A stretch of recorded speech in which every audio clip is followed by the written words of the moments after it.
Testing, testing. We live? Yes, we are. Check the audios, make sure they're good.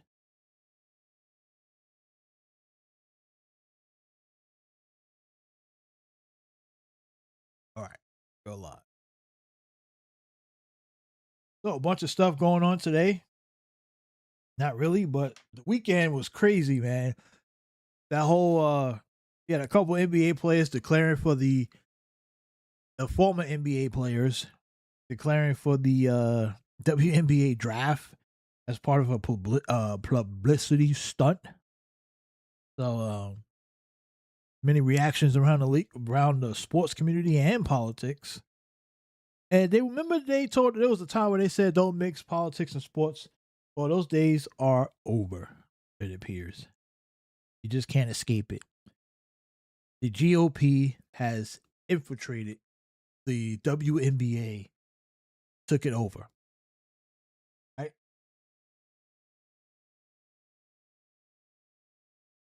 Ironically, the same people who say they want to protect women in sports have taken over the conversation surrounding women sports. Now, that's one thing. But forget all that. Let's get into this video that I found online as I'm eating.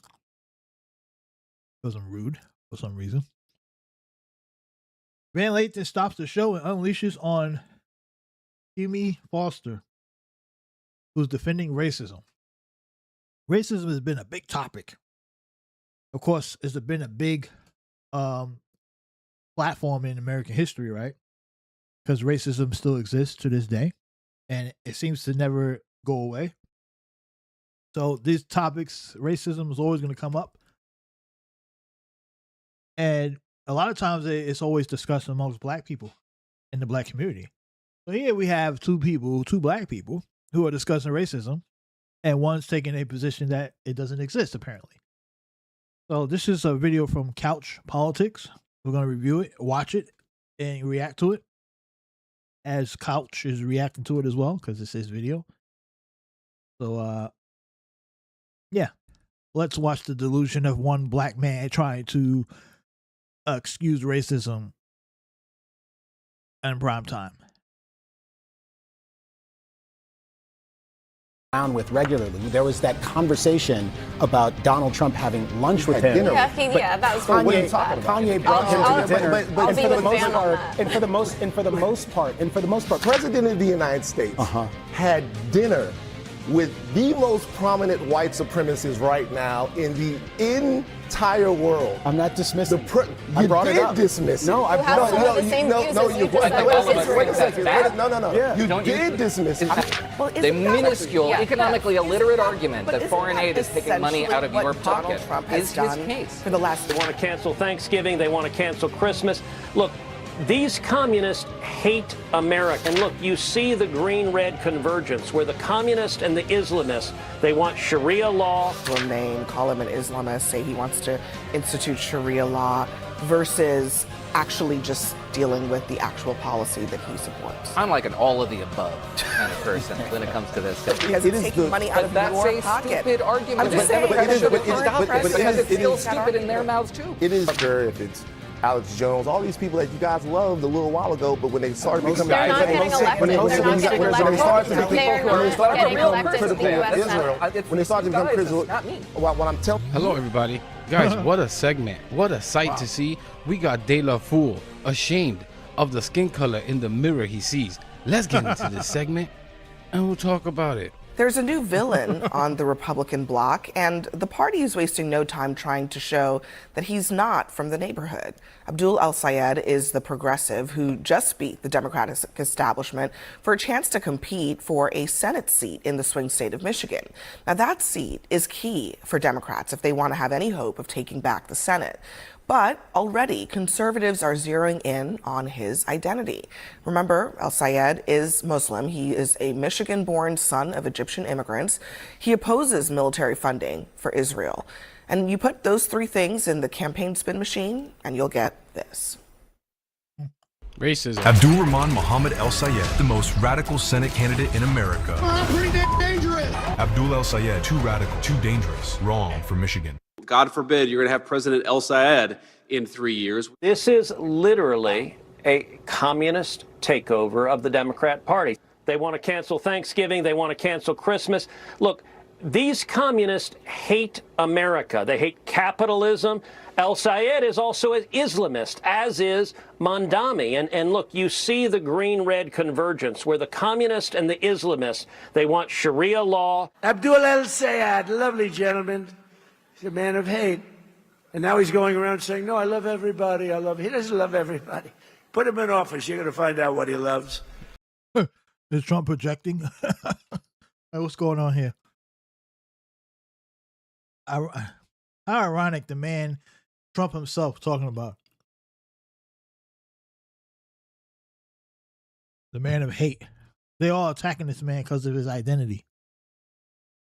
I thought the GOP didn't do identity politics.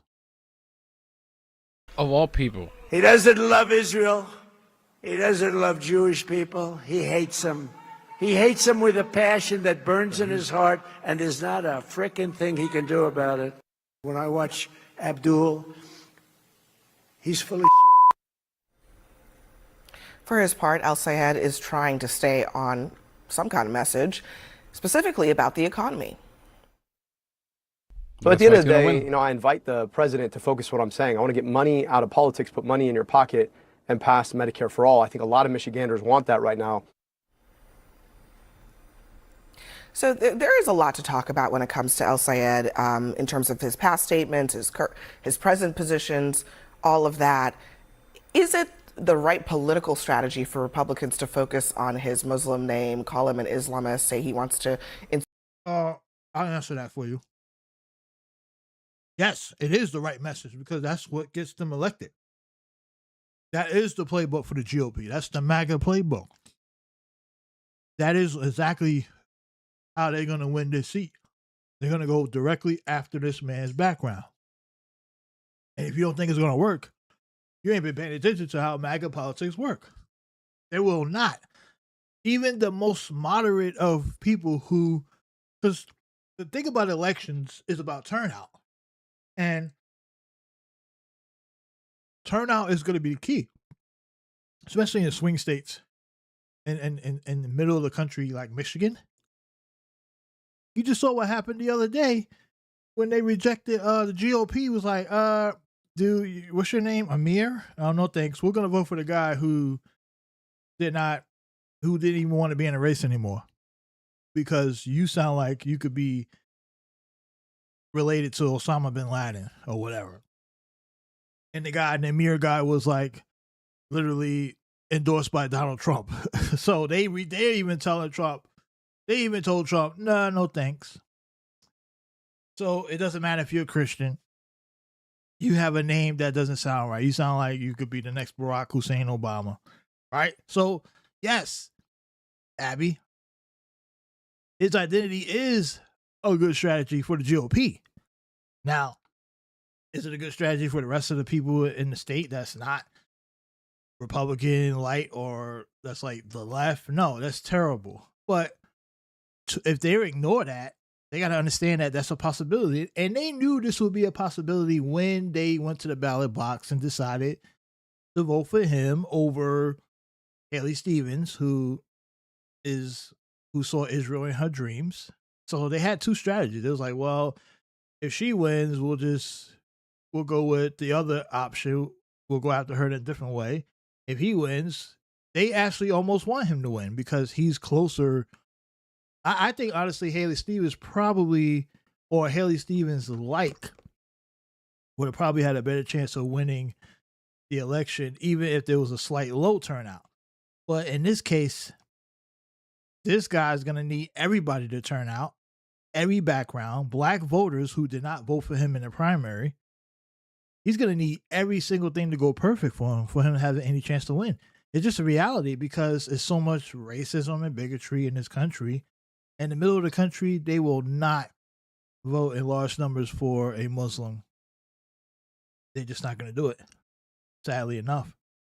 you're gonna need the only way he has any shot to win, in my opinion, is if there is low turnout amongst the Republicans who come out at the general election, and there's higher turnout in the typical demographics of the Democrats that would typically not turn out during the midterms, and those independents, if they decide, we're tired of both parties, we're just gonna stay home, and that's gonna be the key. Which way are the independents are going to go? We see a bunch of them shifted towards the Republicans during the general election, in the presidential elections. But what will they do during the Senate election in Michigan? Will there be enough of them to help Ali get to the finish line? I really think that his identity is going to play a role. And as much as Trump and them, they're going to run the ads, they got the money as well to flood the ads with this guy's background.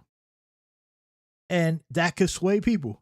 Even people who say, man, I like what he's saying, but if he's about this, I'm going to have to go against him or stay home. Right? It only takes us a small shift and he's done. So if I'm him, he needs to make sure he gets all the base of the Democrat base to show up high numbers, which is not a guarantee. Sorry. It's just the facts. Like, it's not a guarantee. He has a lot of work to do to win black voters over in that state, because if they don't come out with their high percentages, it's all about base turnout. And MAGA is going to be motivated to vote to not allow a Muslim in the Senate. They're going to be motivated just off of that alone. Forget about all the stuff he said or his anything, right? They're going to be motivated to go out and vote him to make sure he doesn't win because of who he is. And let's see if they address this. They probably won't, because the problem with these mainstream outlets, they try to ignore the elephant in the room. And that's the biggest elephant in the room. That is the elephant in the room. Let's see if they mention it.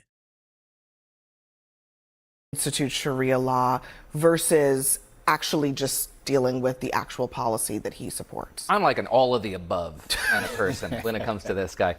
He says, I'm not a socialist, not like those guys. I'm a capitalist. All I want to do is nationalize the healthcare industry, eliminate border control, and seize wealth, not to, use it for anything, but just to make the playing field fairer, but definitely not a communist. But yes, they can absolutely focus on what I regard as anti-Western ideals, like the notion that maybe he shouldn't celebrate the death of Ayatollah Ali Khamenei because his constituencies might be sad about that.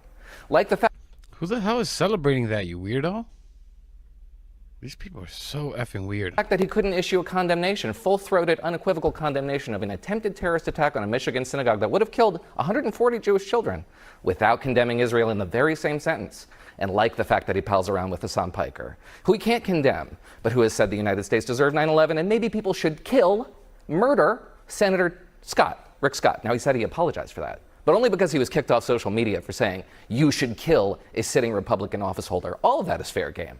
This guy's a very damaged candidate. And the father-in-law. Trump called for a shooting squad for Liz Cheney. Right.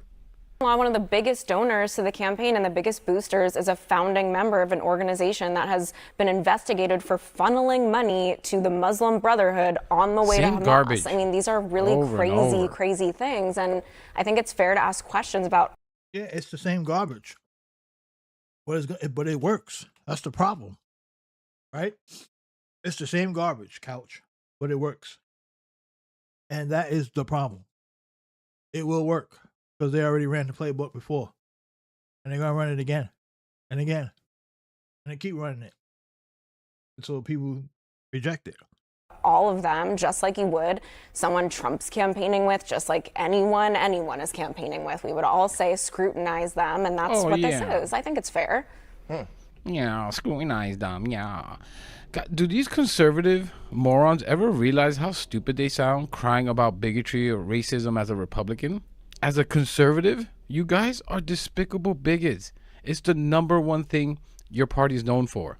For these idiots to cry about bigotry, it's going to be completely ignored by everyone. Like, these people don't care about that. Again, only the Jewish people Republicans ever defend. Honestly, guys, Byron Donalds has faced some really nasty racist attacks now for months during his race in Florida.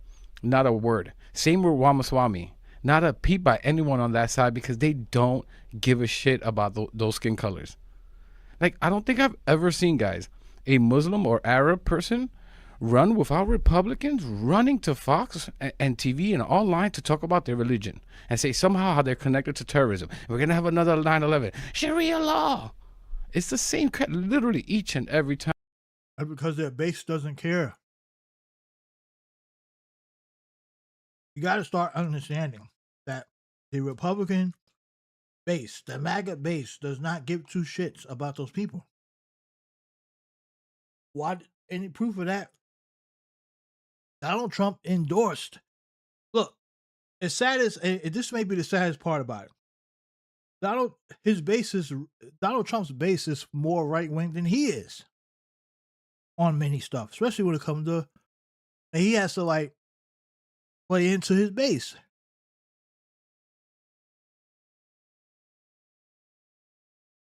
His base rejecting Amir that he endorsed because of his name. That's proof right there that they don't care about.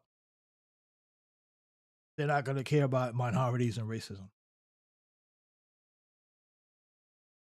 If it was up to them, there would be no minorities in America. Unless the minorities was like slaves or whatever. Nick French has said it before. All the blacks belong in prison. All the women belong in the kitchen. That's where they all stand. That's exactly the platform of the MAGA GOP, right wing, whatever you want to say. I know they're all different segments of the Republican Party, but they all come together when it comes to attacking and being against minorities. They may all be separate when it comes to how they deal with Israel, how they feel about war, how they feel about different segments. But they all come together when it comes to being anti-minority or just hating minorities. They get on code. They have racist Tourette's. They cannot control it. It's an instinct reaction for them. If they're Muslim, they run to say Muslim Brotherhood or Sharia law. But someone blinks at a Jewish person wrong, and Republicans start losing their effing minds and screaming about anti-Semitism. It's a joke. You will only ever see Republicans defend white people and Jewish people, literally no one else. No one else. Good luck convincing people when you guys are marching and chanting, Jews will not replace us, and doing Nazi salutes with Elon Musk. Good luck with that, idiots. Wow. I'm delighted to see a moral center has been found, man. Because, like, I thought you guys were the party of Laura Loomer. I thought it was Steve Not Bannon. me. I would say the same thing about those people. What I would say, though, to me is that, like, you know, when I look around not at who the president has surrounded himself with, who the president is and who the president has empowered, and some of the things that these people have said and done, I think it's best if we kind of get the pearl clutching out of the way and concentrate on the policy because pearl clutching Hamas and Israel on their same moral footing. That's pearl clutching. No sane person would say something like that and not. Well, then I'm very insane because this is what I'll say. I'll say that a lot of people are looking at Israel and its actions since October 7th and don't see a moral footing for them to stand on and criticize anyone. A lot of people are looking at dead children. That's Hassan Picker's view. That there's no moral distinction between Israel and Hamas. But Republicans are thrilled to litigate that issue. That's fine. I'm glad. I'm glad that you guys are thrilled. I'm glad that you find joy. We should all have joy in life. But what I'm saying is there are a lot of people in America right now that over the last couple of years have looked at pictures of emaciated children, They know that children have been dismembered, incinerated, bombed, journalists being killed, and they're not just, they don't agree with you. And so you're going to have to make a case to those people, not how bad they are for not being able to see a moral distinction. And you'll have to make a case to the Jewish voters who care about the same things happening to kids in Israel. I hate to break up this foreign policy discussion, but what about the economy? Because I'm not saying that flippantly. I'm just saying, you know, there is a hierarchy of needs here for the American people. And I don't think there's really any question that at the top of that list is the economy. And there are all these things you could say about El Sayed and a lot of these other candidates. But one of the big reasons that these messages, whether you call them socialist or not, are working is because people feel like the system is broken. It ain't working for them. They are not bringing home enough money. I'd say that the populist MAGA message has resonated with plenty of people, and for much the same reason, I think some of the DSA style, communist style, not communist, that's unfair, but DSA style rhetoric has resonated with plenty of people as well. But I do think, just going back for briefly, not all the way in, I'm sorry, Abby, but briefly, I mean, Van, you weren't so much defending the candidate. You were doing this thing that we'd become accustomed to calling whataboutism. I thought the president had these bad affiliations. It does seem totally appropriate to address El Sayed's politics and proposals, but also to address his affiliations. And the affiliation with Hassan Piker is one that strikes me as particularly odd. Nick Fuentes is someone who is a vile, awful character in our politics, but he's also not someone who I've seen any prominent Republican aspirant or elected official like palling around with regularly. There was that conversation about Donald Trump having. Didn't Nick Fuentes hang out? Didn't Marjorie Taylor Greene hang out with Nick Fuentes? It was his America Fest, and he powwows all the influencers that also hang out in Trump circles. Went to the White House with Kanye West. Yay, they call him. Lunch with him. Yeah, that was Kanye brought him to the dinner. But for the most part, but honestly, for the most part, you've only heard prominent Republicans repudiating him. I do think the permission structure on the left. They only pushed back on him because he was talking about Jewish people. Right. This is the only reason why. If he talks about black people, if he talks about brown people, if he talks about Muslim, it doesn't matter. Exactly. If it's Jewish people, that's a no-no. Exactly. That's the only reason why. Couch said it right. That's the only reason why he got pushed back. Otherwise, he would still be out there. He would still be in those circles. Nailed it. I was about to say that too. That's the only reason why, and he's purposely avoiding that. He's disgusting. Gives me some concern. Now listen to what my friend, I'll just go ahead and say this guy's my friend. But listen to what this guy just did. The president of the United States had dinner with the most prominent white supremacists right now in the entire world. I'm not dismissing. You did dismiss it. No, yes, you did. Wait a second. No. Yeah. You did dismiss it. What you did was you attempted very artfully to skirt over it in order to talk about Hassan Piker with a prospective Senate candidate when the president in some way found himself at a dinner table with an avowed white supremacist. Can I go a little further? And actually didn't kick him out. Didn't kick him out. Let me just go a little further. This is the type of dissonance that we're dealing with. Well, no, what I want to put on the table, is that we are engaged. And again, they only ever went after him because Nick Fuentes, some Republicans, because he went after Jewish people, not for anything else he said. And thank you, Van Lathan. I'm forever in your debt. Thank you, good sir. Someone finally called out De La Fool over there, Camille Foster, for the racism sanitizing he does and always finds a way to excuse. Trump and JD Vance refuse to even call Nick Fuentes out because they need his mega racist base. Camille is such an effing hack, and he knows this. Dude, also, let's not forget that Mar-a-Lago is a hotbed for white supremacists. They all hang out there. It's like their little club. This idiot De La Fool tried to say that one day, when he was talking to Abby, that Trump didn't depict the Obamas as actually. DJ Poppy, hit that track. This is the same guy who compared the Obamas to apes.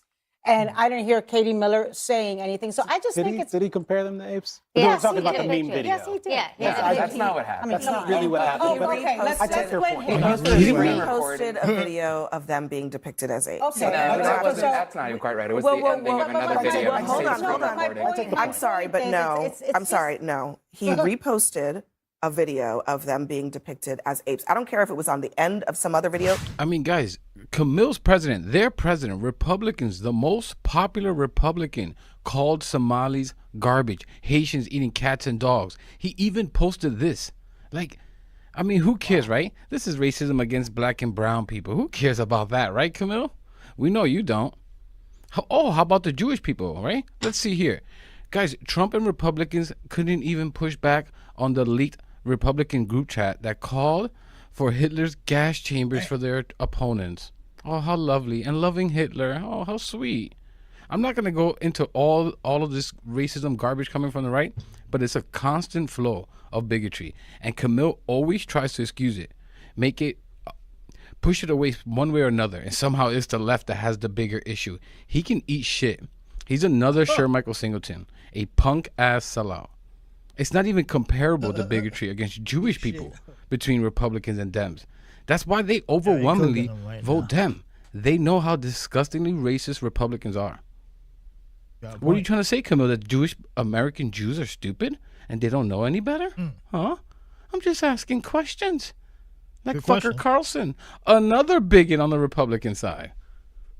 In this pretty foul calculus of trying to figure out who is actually worse, because our politics and the culture surrounding it are so depraved. But there is a real question about whether or not that depravity is being tolerated in ways that should concern us. I asked Bernie Sanders about this week, and he basically said that the whole anti-Hassan Piker thing is cancel culture, and that Democrats need to have a big tent.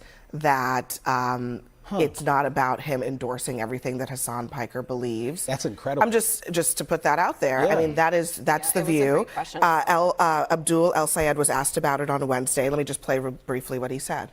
I'm less focused on folks who are campaigning with me, more focused on the folks I'm campaigning to. And I think it's important to stay in touch with the folks who you want to elect you. A little unclear if... You hear Camille? But do you not hear the things that come out of Trump's mouth? Do you not hear those stuff that comes out of the Republican Party? Have you never heard of Randy Fine and this? Where do you ever see the outrage on this? But no, but because these people are Muslim, but because these people are brown, F them, right, Camille? Good point. No grandstanding for them, right?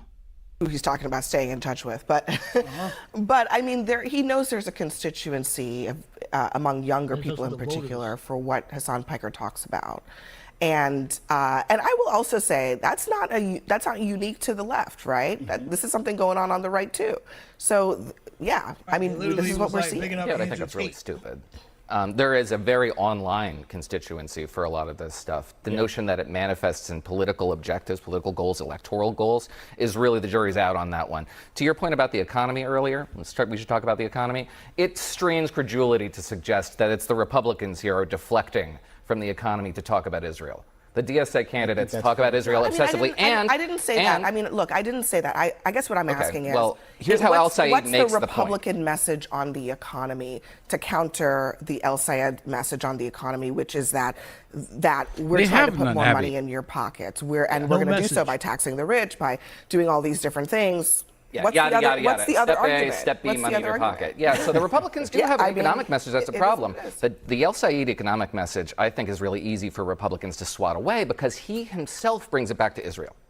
He himself says that foreign aid, the minuscule, economically illiterate argument that foreign aid is taking money out of your pocket, is his case. For the last 10 years, which is to say, we need to end these foreign wars. Let's stop funding. Even segments of your own Republican Party wants to stop sending money to Israel.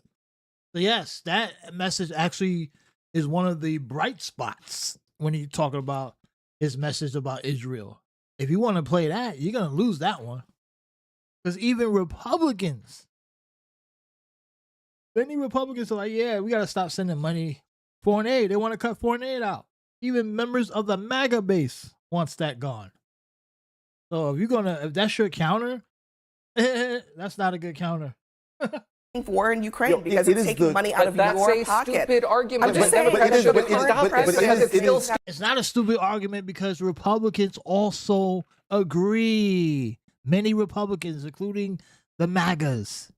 One of the only things that MAGA gets right out of all the stupid stuff that they are for, that's one of the only positives about them, is that many of them want foreign aid to end, especially to Israel. Stupid in their mouths too. It is the beacon by which the America First movement got its footing. It is legitimately the bedrock of it. And by the way, you know as well as I do that there is a huge far-right insurgency that believes all of the same things in that kind of horseshoe. If it's Bingo. Tucker, if it's Alex Jones, all these people that you guys loved a little while ago, but when they started becoming They're not getting elected. They're not getting elected.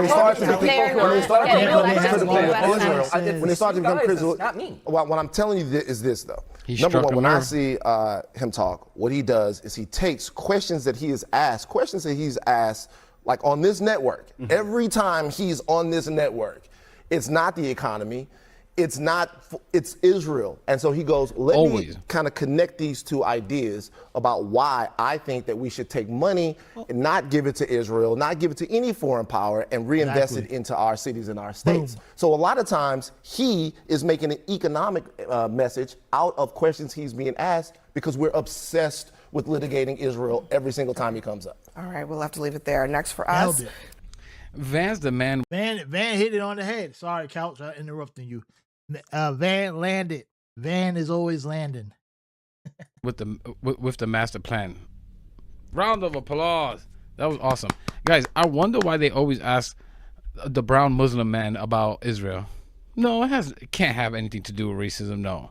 Guys, Republicans are freaking out because they are seeing that we are willing to fight hand-to-hand combat.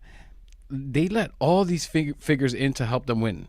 Charlie Kirk, another vile racist, Candace Owens, MTG, Fucker Carlson, Laura Loomer, Nick Fuentes, all of these disgusting people, despicable people to help Trump win.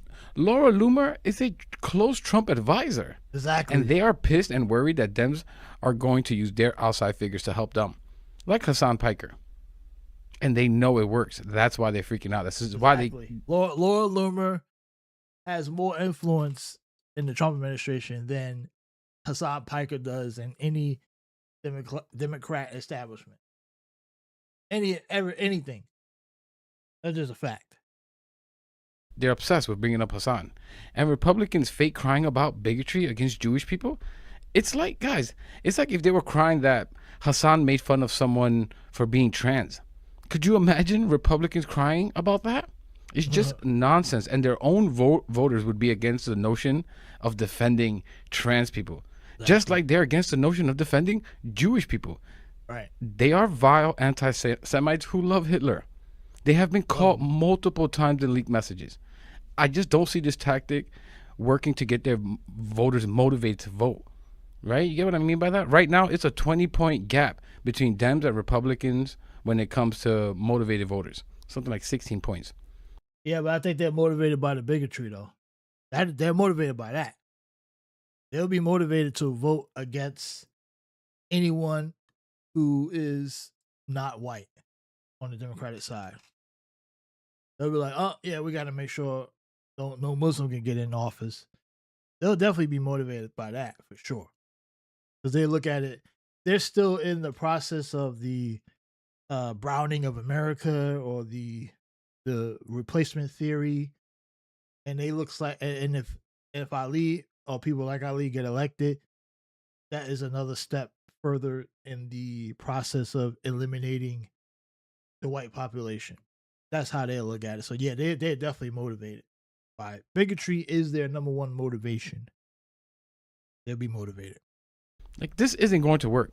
People want someone who's going to make their lives economically better. Yes, that is true. But you cannot ignore that. The other part of it, Couch. You cannot ignore the bigotry. Okay? You can't ignore it. It's a major factor, especially in pockets of the country. Michigan, the mid-America, the South, down in the coast, yeah, the coastal people, they'll come out, they'll vote for economic policies, regardless of who's the candidate is, as long as if the person's a Muslim, if the person's a white, black, whoever. But in the middle, in the middle of the country, in the South, yeah, that identity stuff plays a huge role. Very well. That's why you hardly see any people from different backgrounds elected outside of like white men or white women for the most part in the Senate in the South and in the Midwest, except for obviously Tim Scott's alone. And I think Marco Rubio was a senator out of Florida at one point. But still, you ain't seeing any Muslims in the Senate coming out of middle America or in the South. It just ain't gonna happen. Right? I'm just saying. You can get a representative seat, yeah, you can get that for sure, right? But you ain't getting no, and that's only if you go like Ilhan Omar got elected because she's in Minnesota. You can get a representative seat in Minnesota, Dearborn, Michigan, blah blah blah. But is Vivek Ramaswamy going to be the governor of Ohio? I don't think so. I think identity politics is going to kill him off too. And while you guys are worrying about Sharia law and trans people, people like Abdul Al-Sayed is talking about somehow putting money back in your pockets, taxing the rich, healthcare costs, right? Like, you're just not going to win this battle by yelling trans people and fake racism outrage. That's so 2016, all right? But anyways, Yeah, but in 2024, it worked. Still missing that. It worked in 2024. That the number one political ad was the trans ad, the they them ad. It still works. Don't sleep on it. But all right, that was from Couch. See, we got some more videos. The Couch is sleeping. That's the problem. Couch thinking that this stuff is not gonna work. It will work. Because it's already worked. And only got to work with a small amount of people. Couch is sleeping. He's sleeping on the couch on that last part. All right, let's see what we got here. Oh, Nancy Mace has an update, I guess. She did an update on the Nolan Wells mystery. Let's listen to Nancy Mace. Nancy Mace got an update for us. We got you. So that was Couch Politics, guys. Go follow him on YouTube. Put some decent videos up time to time. Let's get this. So the Nolan Wells thing is crazy because I don't know if Nancy's going to cover this in her update. This is a video from Nancy Mace that was just uploaded about 4 hours ago. But you do know the guys did interviews. They did interviews. They went back to Brandon Tatum for another interview. Do you believe that? They went back over there and they said, oh, we got to go again for another round of interviews. So there's been some reaction to that online. I'll try to look it up and see what we can find. But man, these guys, I guess they're now running a PR operation to try to let people know, hey, we didn't do anything to Nolan. All right, they got the lawyers ready. They're doing PR. They're doing interviews on right-wing platforms where they know they'd be more sympathetic to. Because if you go online right now and you look at the reactions between in the Nolan Wells case, it's pretty obvious it's split down politically, right? If you lean more right, you think nothing happened, Nolan Wells drowned. That's pretty much what you see for the majority. If you lean more left, you believe something happened, especially if you're black and you lean more left. You think that, hey, this is kind of like what happens when you go out alone with a white group of white people, right? So there is different attitudes behind that, depending on where you lean and even what your background is. But even the right people on the right are attacking Miss Rachel, the lady who does children's videos. They're attacking her because she just says, hey, I want justice for Nolan Wells, keeping the story alive, which is what she's doing. and they have attacked her, which is weird. Like, why would you be attacking someone? She didn't say anything else. No one wasn't. I mean, Miss Rachel didn't mention nothing about race. She didn't say nothing. All she said was she just wants to see justice. She's doing her part to keep the story alive because she doesn't want people to forget about it. And I don't see anything wrong with that. But for some reason, the right-wingers on the internet have viciously attacked her, which is weird. It's like, you know? So the guys, they doing interviews again, all the boys, because they feel like they've been attacked. And look, from their standpoint, I get why they would feel like they're attacked, right? Because they had some people online have accused them. Not no one of importance online, like whether it be politically or even officially, just people online have opinions. There's many people online, millions of people that have opinions. And yeah, there are going to be some people who might make accusations or give opinions that they believe something happened. But and it's sadly that happens when you decide to do interviews with questionable platforms like, Brandon Tatum's. Yeah, people are gonna wonder what kind of mindset you are. Because if I'm innocent, or if I feel like nothing happened, the last place I'm going, I don't care. Even if I leaned Republican or if I leaned right, that would be the last person I go to, because unless I had the same views as Tatum, right? Because not everybody on the right believes the same stuff, just like everybody on the left doesn't believe the same stuff. But it's pretty interesting that they went with a political type of person to go do an interview with in order to, I guess, clear their name or put themselves. They're not really trying to convince everybody that nothing happened or that they're just some innocent kids. They only want to convince a certain segment of the population. I would have wanted to go on a platform that's more neutral to everybody. Interesting that they picked Brandon Tatum's twice now. That's pretty interesting. I mean, that's just something that would raise my antennas up if I was an investigator. Like I said, not saying that they did anything wrong, but it is kind of strange that that's where you would decide to go.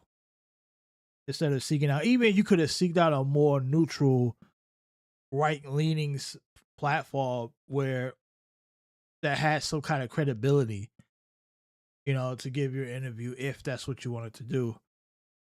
Or maybe said nothing at all, right? You have the right to remain silent.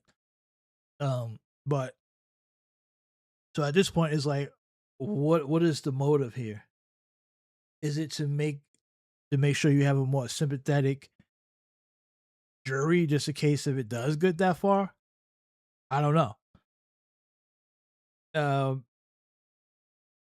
don't know. I just think that was kind of crazy. But let's listen to Nancy Mace. She has mystery altercation emerges. So apparently there was something that happened that was added to the report. So this is Nancy Mace. Did I say Nancy Mace? Nancy Grace, sorry. Nancy Mace is the cuckoo congresswoman out of South Carolina that's running for governor. Or was running for governor. But this is Nancy Grace, the crime.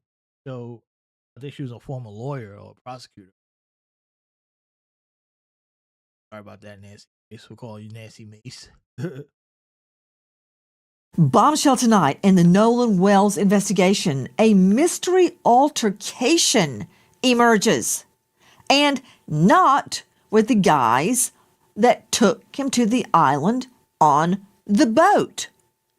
Does this change things? We cannot ignore it.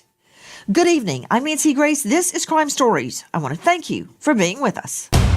Wow. So there's an altercation that was from another party. Oh, this could be interesting.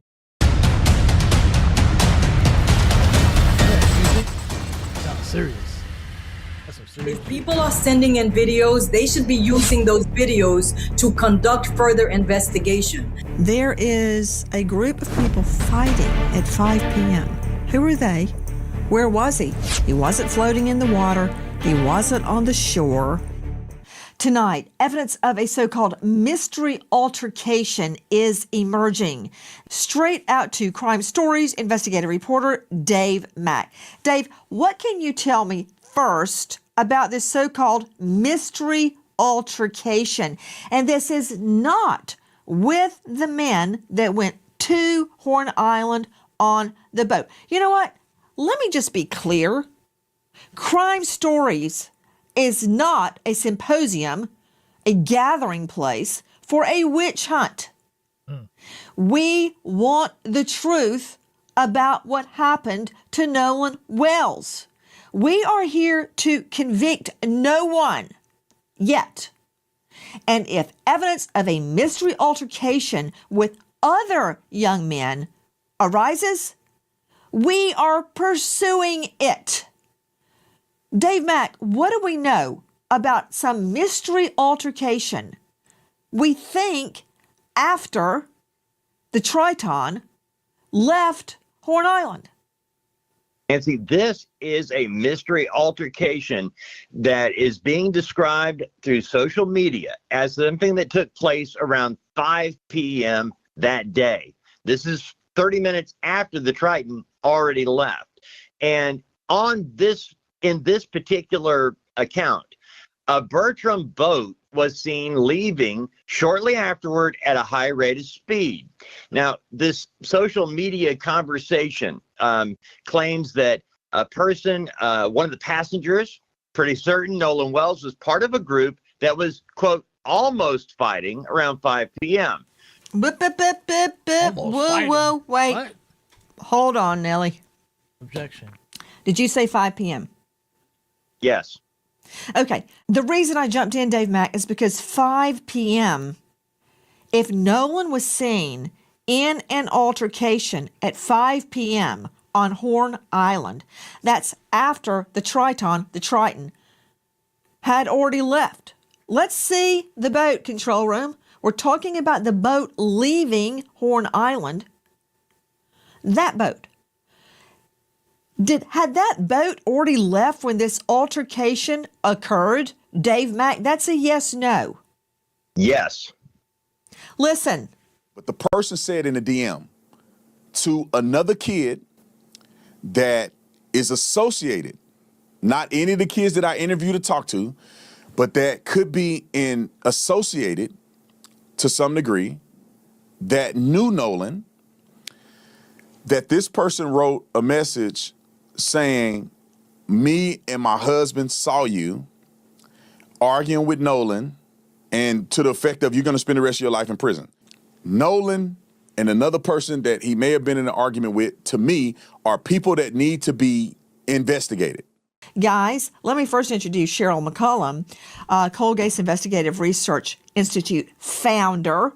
Let that sink in at coldcasecrimes.org. She's a star of a hit podcast that I have listened to on loop, by the way, Cheryl McCollum. And I don't like much of what you're saying yet. I keep listening. Zone 7, she's author of a brand new book, Swans Don't Swim in a Sewer, solving the cold case of the Flint River killer's daughter, and more. But for my purposes tonight, she's a forensics expert. Greg Morse, before I even get to the merits of this, where I meant to go with this is everyone has been focusing on the young men that were on the boat that took him to Horn Island. Then we get this audio that we're trying to corroborate, where seemingly in the background you hear them talking about trying to revive Nolan Wells on the boat. Is that even real? We don't know yet. Or has it been doctored? Trying to find out. I've got experts telling me, renowned experts, by the way, it's real, and renowned experts saying it's not real. It's just like a trial, right? Where it's expert v. expert, who's telling the truth. Sure. I wanted to talk about this mystery altercation. If it happened at 5 p.m., that boat was already gone. Now, as much as some people want to hang the young guys on the boat, I want to make sure we hang the right person. If there is a mystery altercation after that boat lift, we need to be investigating that altercation. Well, you're 100% right, because the three young men that are, at least the people are saying, are involved in this, that went there with Nolan Wells, there's a specific timeline Put from what him I up. read. Put him They up. needed assistance on their boat. They left at 4:30. You They had just called gave me a Cito. chill So down my spine. if You so, can't if there introduce is something because people say, I don't care what people say on either side. no, They mean yeah, nothing to me. What? Nancy, that's the problem when we have things like podcasts today and people who are not qualified to talk about serious things like this. They're not experts. They want to get likes. Law enforcement is going to keep information He close to the said he vest. saw the DMs. I don't have Okay, a so what does that reason mean? That, to that's think that's he not didn't legitimate. see the DMs. Now, See? many people are arguing that he has taken a side. We have not taken a side. I'm on the side of finding out why everybody got back to the mainland except Nolan Wells. Well, and listen, nobody these saw are anything. teenagers. Nobody knows anything. It's just like Tupac Shakur got shot on the strip Nancy, at Vegas, these are and we still don't know what happened. Nobody saw a thing. That's BS. These are What? young men hanging out. It's not unusual one may stay behind to hang out with other people. None of that is unusual for teenagers partying and having a good time.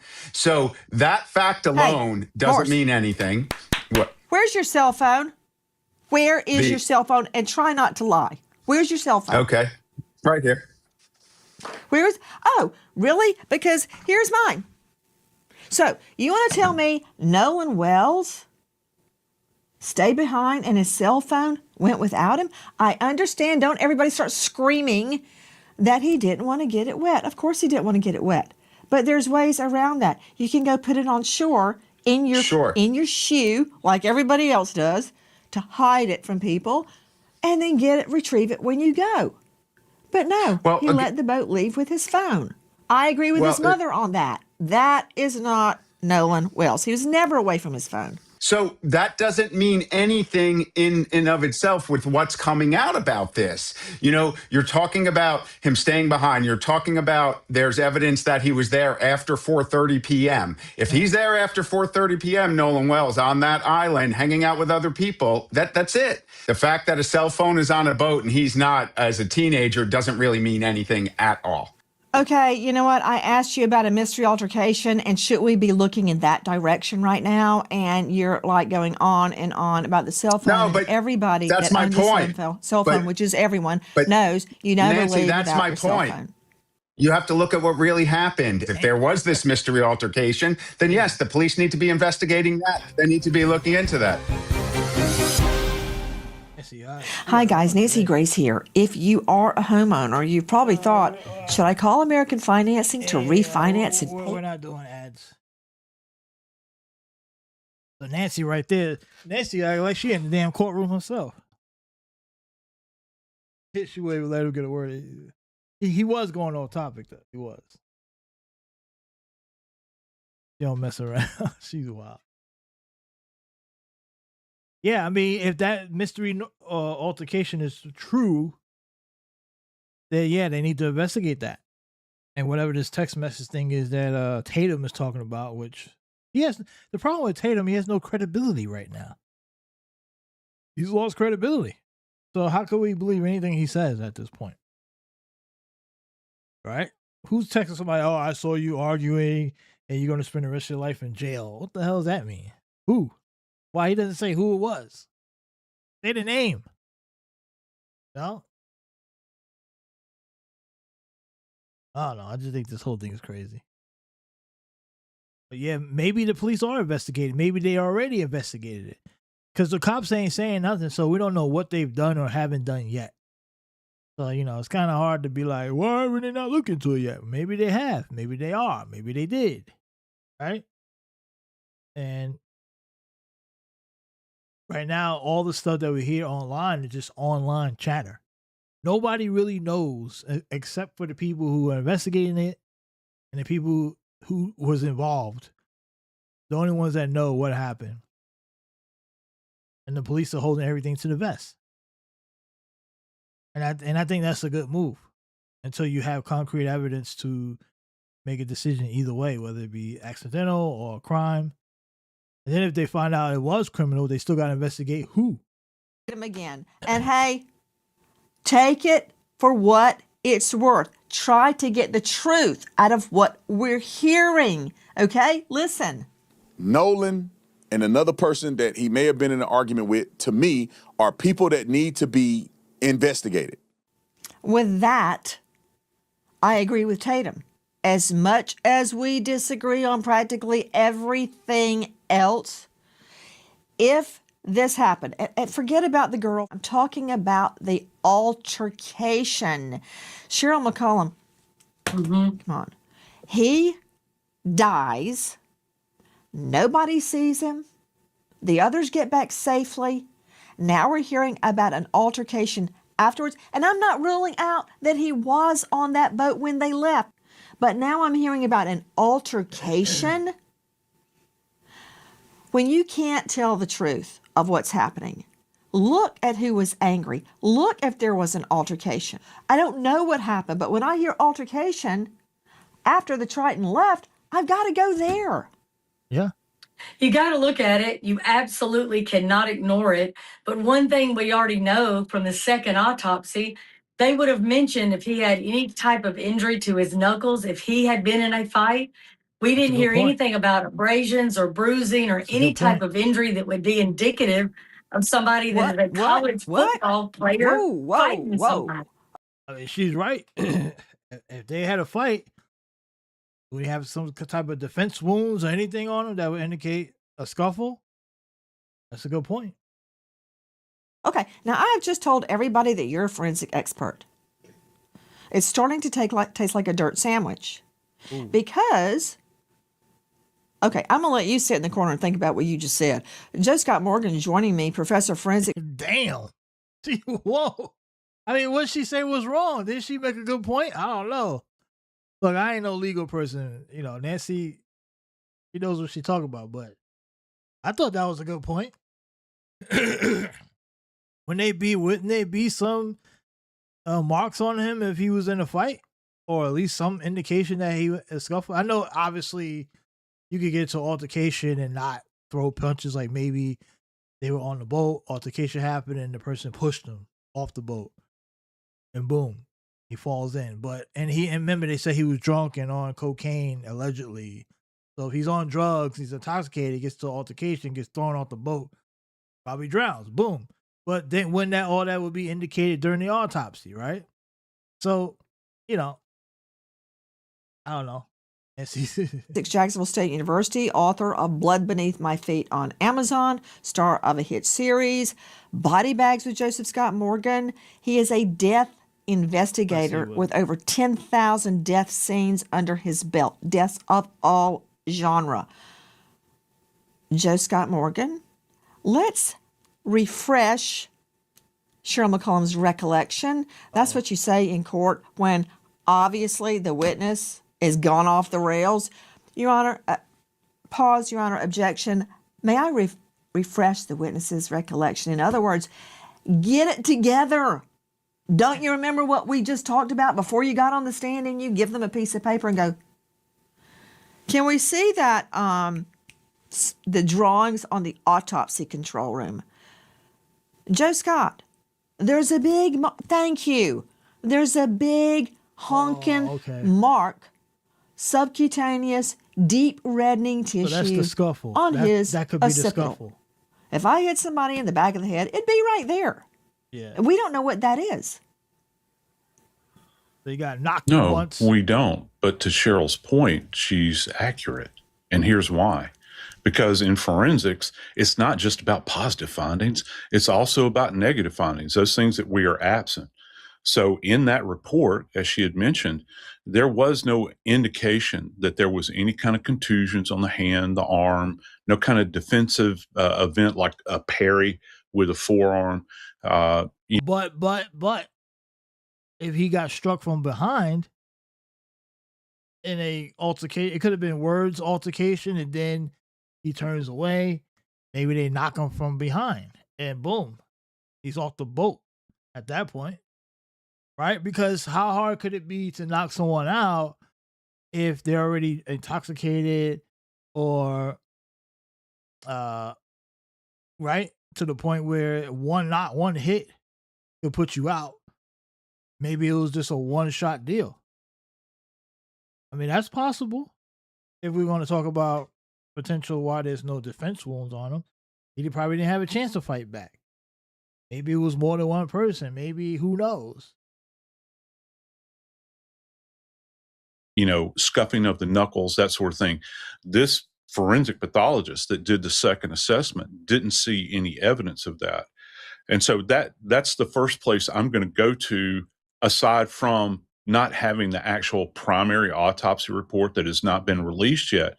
But you've got an individual that has in fact been retained by the family that's making this assessment. And it's a pretty damn thorough assessment, as a matter of fact, based upon many of them that I've read over the years. You don't see any kind of insults to the arms, the hands, anything like this.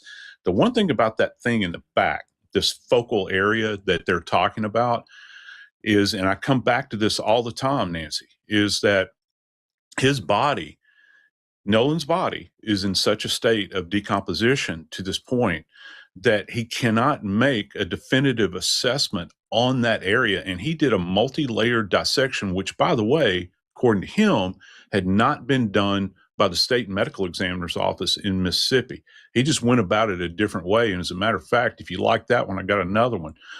The examination that this physician in DC did on Nolan's remains ranks right up there with the most thorough, hear me talking, the most thorough dissection that you can possibly do on human remains. It's the same one that we do on bodies that have died, individuals that have died that have been incarcerated, in custody deaths. You know what all that means: in the back of a cruiser, in a holding cell, in a prison. Those autopsies rank right up there with the most thorough that we can go. It's a very deep dive that they did on his body. Joe Scott, you are stating that due to the level of decomposition in Nolan Wells's body, that you can't really figure out why his occipital bone area had deep reddening, and that was seen nowhere else in the body. That's because of decomposition. Isn't that true? Well, it's true in the sense that that's what Didn't the you just say that? I'm repeating what the physician said in his autopsy report. I didn't do the examination. So then that would be a yes. So at that level of decomp that you're claiming could obscure the nature of the deep reddening on his occipital area, but yet on the other side of your mouth, you're claiming that even with this intense decomposition, you didn't see evidence of any reddening on his knuckles or any indication of a fight. So you want it two ways. You want to say, decomp, can't tell what that was on the back of his head, but even though he's highly decomposed, I can tell you, he didn't have any reddening on his knuckles. Really? No. Because I see a problem with that. Okay, you've skinned your knee before, right? Okay. If you have an abrasion, that's completely different than a contusion. That means you have scraping and the tearing away of the skin. That's something that's very obvious. And guess what? I've been in enough fist fights in my life that I know what scraping. Right, I know, and you're misstating that because it's not a matter of reddening. When we look at hands, we also look at contact points where people are being abraded as a result of scuffing their hands. That's different than a color discoloration. We're talking about the top layer, the epidermis down to the dermis is being scraped away. He doesn't see any evidence of that in his autopsy. I'm not talking about a scrape. I'm talking about if he had, for instance, reddening from a welt, the beginnings of a bruise. With that level of decomp, you're telling me you could still make that out? No, those two things cannot exist in the same universe. You have to have an abraded area, and there would be multiple of them on his hands if he is punching or trying to defend himself. And yes, we can make out bruises. Yeah, we can make out bruises. You don't always have to have scrapes on your hand when you throw a punch. You don't always have to have cuts on your hand when you throw a punch. That's not true. Well, that sounds mighty convenient if that's the road you want to go down, because I've seen them many That's what I'm times. telling you. What you're saying is mighty darn convenient. That the reddening on the back of his head, can't really tell anything because he's so decomposed, but you can see his hands well enough to know he was not in a fist fight. Yeah, Right. that's convenient, Joe Scott. he Look, was not in I'm a not fist trying fight. to convict anybody. I'm trying to find the truth. I'm trying to find out if this evidence of an altercation really happened. And to further muddy the waters, now we have more witnesses stating what they saw. Another report came to me of someone saying that they saw Nolan with a girl, and they believe that they saw Nolan and this girl struggling in the water. Not necessarily drowning, but struggling. Like it was obvious enough that the person was concerned when they saw Nolan in the water, and he was with this girl. You know, that's from with Officer another Tatum's girl? show. Cheryl McCollum, it seems to me that that's not true. Yeah, that sounds Because like don't you think if a witness saw one or two people, quote, struggling in the water, I mean, I would try to help them. It makes no sense. And they that did wouldn't nothing? Be, yeah, it doesn't make any sense. That wouldn't be their focal, that they would pay attention to those two people that are struggling to see is one going Tatum was under and off not the. Tatum resurfacing. is What can we crazy. do to help? They The can shut idea up. that they would watch that, see a struggle, and then what? Turn back and finish barbecuing? That doesn't make any sense to me at all. Not at all. So this is a problem, Greg Morse. You're a veteran trial lawyer. We're getting so much information, and a lot of it is inconsistent. And that is why you have cross-examination. So you can test the evidence. Test whether it's true under the fire of cross-exam. When you have conflicting stories like this, my instinct is to go with the one that makes the most sense. What do you make of these claims that Nolan was struggling in the water? I really believe if he had been, quote, struggling in the water, that either she or her friends would have come forward by now. I mean, what about these guys on the boat that had already left? Don't they want to save them? I mean, Well, I'm just trying to find out what happened to Nolan. And if this is true, it may place him on the island after they left. Well, that's it, and that's what the police are doing. Is they're going to run these leads down, and they're going to try to verify what's credible and what's not before they go to a grand jury. They're going to exclude information that they think is completely uncredible. However, all of this information, if people are arrested at some point in the future and charged with a crime for Nolan Wells' death, then all of these conflicting stories, all of these different timelines, they become a conflict in the evidence. And as you know, Nancy, there's three ways a jury can find reasonable doubt if this ever gets there. And one of those ways is in a conflict in the evidence. So these are all favorable things that would benefit a defendant or defendants down the road. However, there's a reason why law enforcement does investigations. Professionals do it, not podcasters talking about it. Verified sources, all of that is nonsense. The police are going to keep information to themselves. They're going to also keep information private so they can test statements that come from people and verify what they're saying based on factors that don't get released in the media. So clearly something happened after 4:30 when the Triton boat apparently left. And all of these things the police will find, they will discover. You know, the police can discover whose phones were active at the time in that whole area if they choose. May not be able to use it in court anymore after the recent Supreme Court decision a few weeks ago on cell site location information. However, it's an investigative tool that they can line up who's there. They can also line these things up by the boats.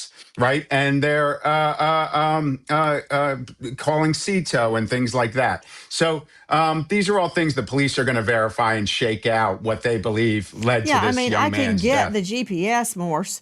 I can get the GPS. I can get the cell phone data. I can get the tracking data. I can tell exactly what time the boat left. But I can tell the truth of that. But I can't tell the truth right now about these conflicting reports. Was he on the boat? His phone was on the boat. That's the whole point. he's traveling with his phone, then he's on the boat. They're saying, no, he wasn't on the boat. Now this altercation has arisen, evidence of that emerging after the boat left.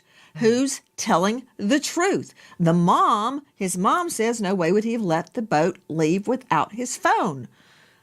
Okay, that said, the mom is getting death threats. Nolan Wells' mother dealing with not only her son is gone, he's dead. The investigation going on. Now she's getting threats. Isn't it true, Susan Hendricks joining us, investigative journalist, author of Down the Hill, My Descent into the Double Murder in Delphi, that someone actually called for an investigation into Nolan Wells' mother? Isn't she a home health care nurse? She is, and it was an anonymous call saying that she needed to be investigated. To me, it was outright backlash connected to what happened to her son. It's despicable considering everything she's already going through. That's fucking weird. Anonymous calls to say that she's not up to par and needs to be investigated. It's sickening. That's crazy. Attention homeowners, Nancy Grace here. Scammers are using AI to steal from you with forged paperwork and just a signature. That's crazy that someone would call anonymous tip to investigate a grieving mother. Like, what is going on? Who would do something like that? Think about it. Your son was found dead. It's a current investigation going on to how he died. And then you got some idiot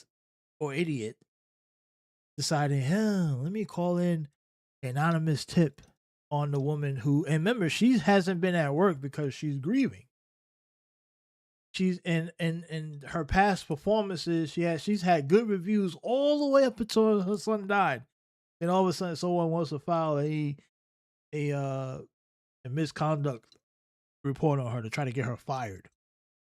Like, you got to be a real cruel son of a SOB, a real cruel SOB to do some shit like that. And you know who did it. You know what type of person did that, right? We already know. I mean, it's only back to Nancy Grace. How would you go about investigating this altercation, this alleged altercation that took place after the Triton left? Placing Nolan still at Horn Island. Sure. I need their photo evidence if they have it. I need the eyewitnesses, the ear witnesses, who saw what, when did they see it, how can they prove it? So if they can tell me who was in the altercation with him, then we're going to bring them in if they haven't been brought in. If there's some type of something they've captured on video or a photograph, that would be great. If it's associated with a boat, does that boat have GPS? When did that boat leave? Where did they go? I want all of that. So, you take the totality. You don't just take one thing. But, you're not going to take somebody's word that just put something on the internet. Have they gone down and talked to law enforcement? Will they come down and swear to what they are saying? That's where you're going to start. The investigation into the death of Nolan Wells is ongoing.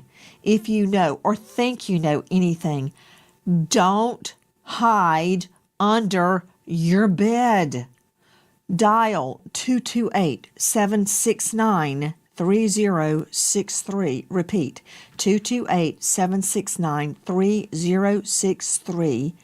There is a $125,000 reward for information leading to the truth of what happened to Nolan Wells. We remember an American hero, Corrections Officer Anthony Brown, Nassau County Sheriff's, just 30, shot breaking up a fight, leaving behind his wife and 4 children without a dad. 30 years old. American hero, Officer Anthony Brown. Thank you to our guests, but especially to you for being with us tonight as we search for the truth in the death of a young man, Nolan Wells. Nancy Grace signing off for tonight, but I'll see you tomorrow night. And until then, good night, friend. Wow. That was a wild one at the end. with the correctional officer, 30 years old. Wow. I haven't seen any media coverage on that at all. I haven't seen anything on that. Are they even covering that? I guess because there was nothing to cover. All right, so what else we got? Let me see. What we got? Oh, we got the weeknight. Always like a good weeknight. Fox host calls week job.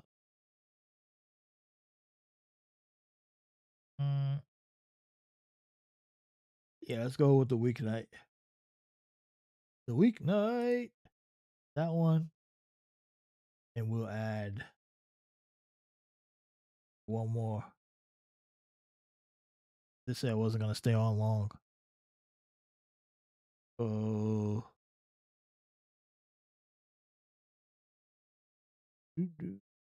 Supposed to be a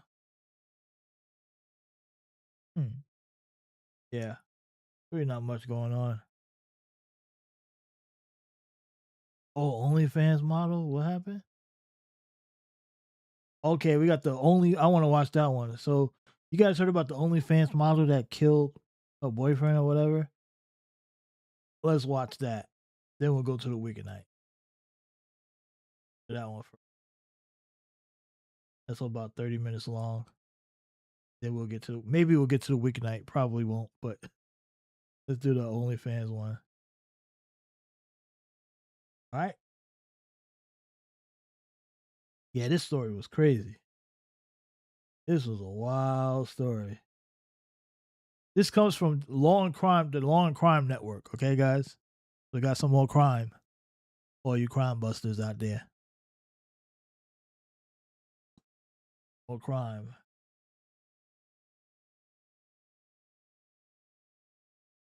Go. Here we go.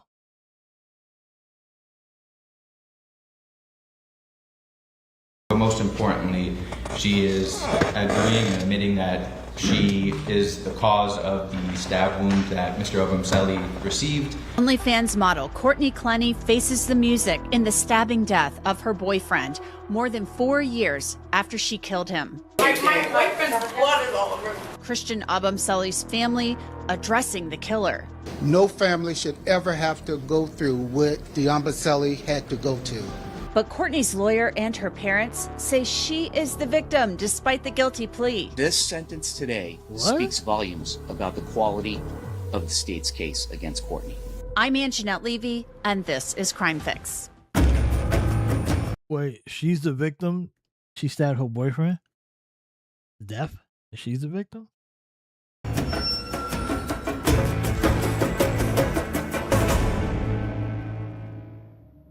Courtney Clenny has been in jail for exactly 4 years. Her career as an OnlyFans model brought to a screeching halt after she stabbed her boyfriend, Christian Toby Obamseli, to death.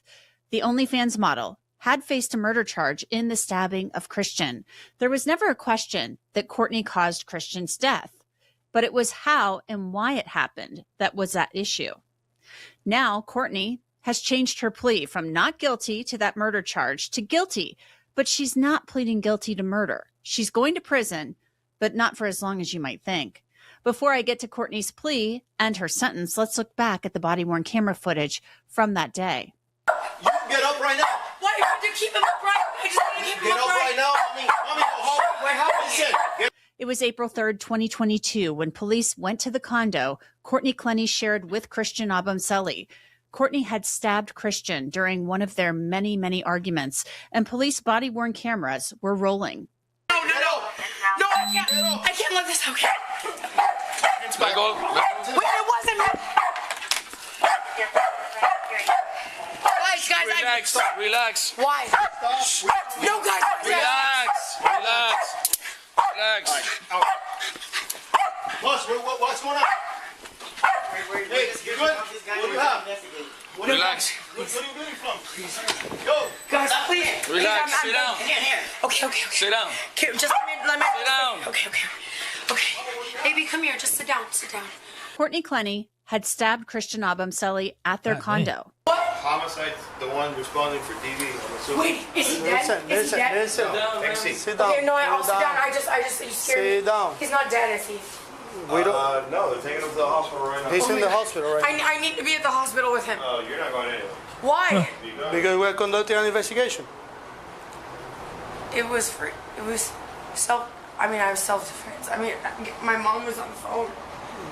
You're good. Well, listen, the detectives are coming. You're gonna talk to them, and then you're gonna explain your side. But I'm gonna be covered in blood. I look crazy. I was holding him while he was spurting blood, trying to stop the blood. Okay. So you guys started arguing. Then what happened? Threw me against the wall. Choked me. I mean, you're looking like this. He's never like choked me to where like it's like crazy stuff. But like I couldn't breathe. Okay. Then he put me on the. So he throws you against the wall. Then he put me on the ground, choked me. That's happened 2 other times Did he tell you anything? Did he say just anything? like that kind of face, like where I was really scared and I was trying to get him off. I mean, he wouldn't get off. Then he gets off. Then I called my mom. Okay. And then I went into the other room and I was talking to her and I was like crying and saying like something is happening, like I don't know what's going on with Christian. And I was just like crying, whatever. And then like I went to the kitchen and he started like charging at me. And I said like, I'm gonna like throw this at you. And he goes, do it. And then he charged me and threw, but he was far away and I never in a million years, like even, like I'm he threw scared. a statue at you? No. It was the knife. I said, like, I was just holding it to be like, please don't come anywhere near me, basically.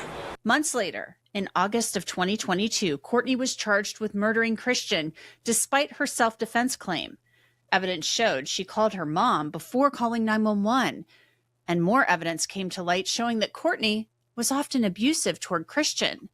The case has gone on for years and was expected to go to trial. Until it didn't. In anticipation of this plea, the state has filed an amended information charging the defendant with 1 count of manslaughter with a deadly weapon. It is a first-degree felony, punishable up to 30 years in state prison. That changes her guideline score from what it was to now 124.5 months in state prison, up to 30 years in state prison.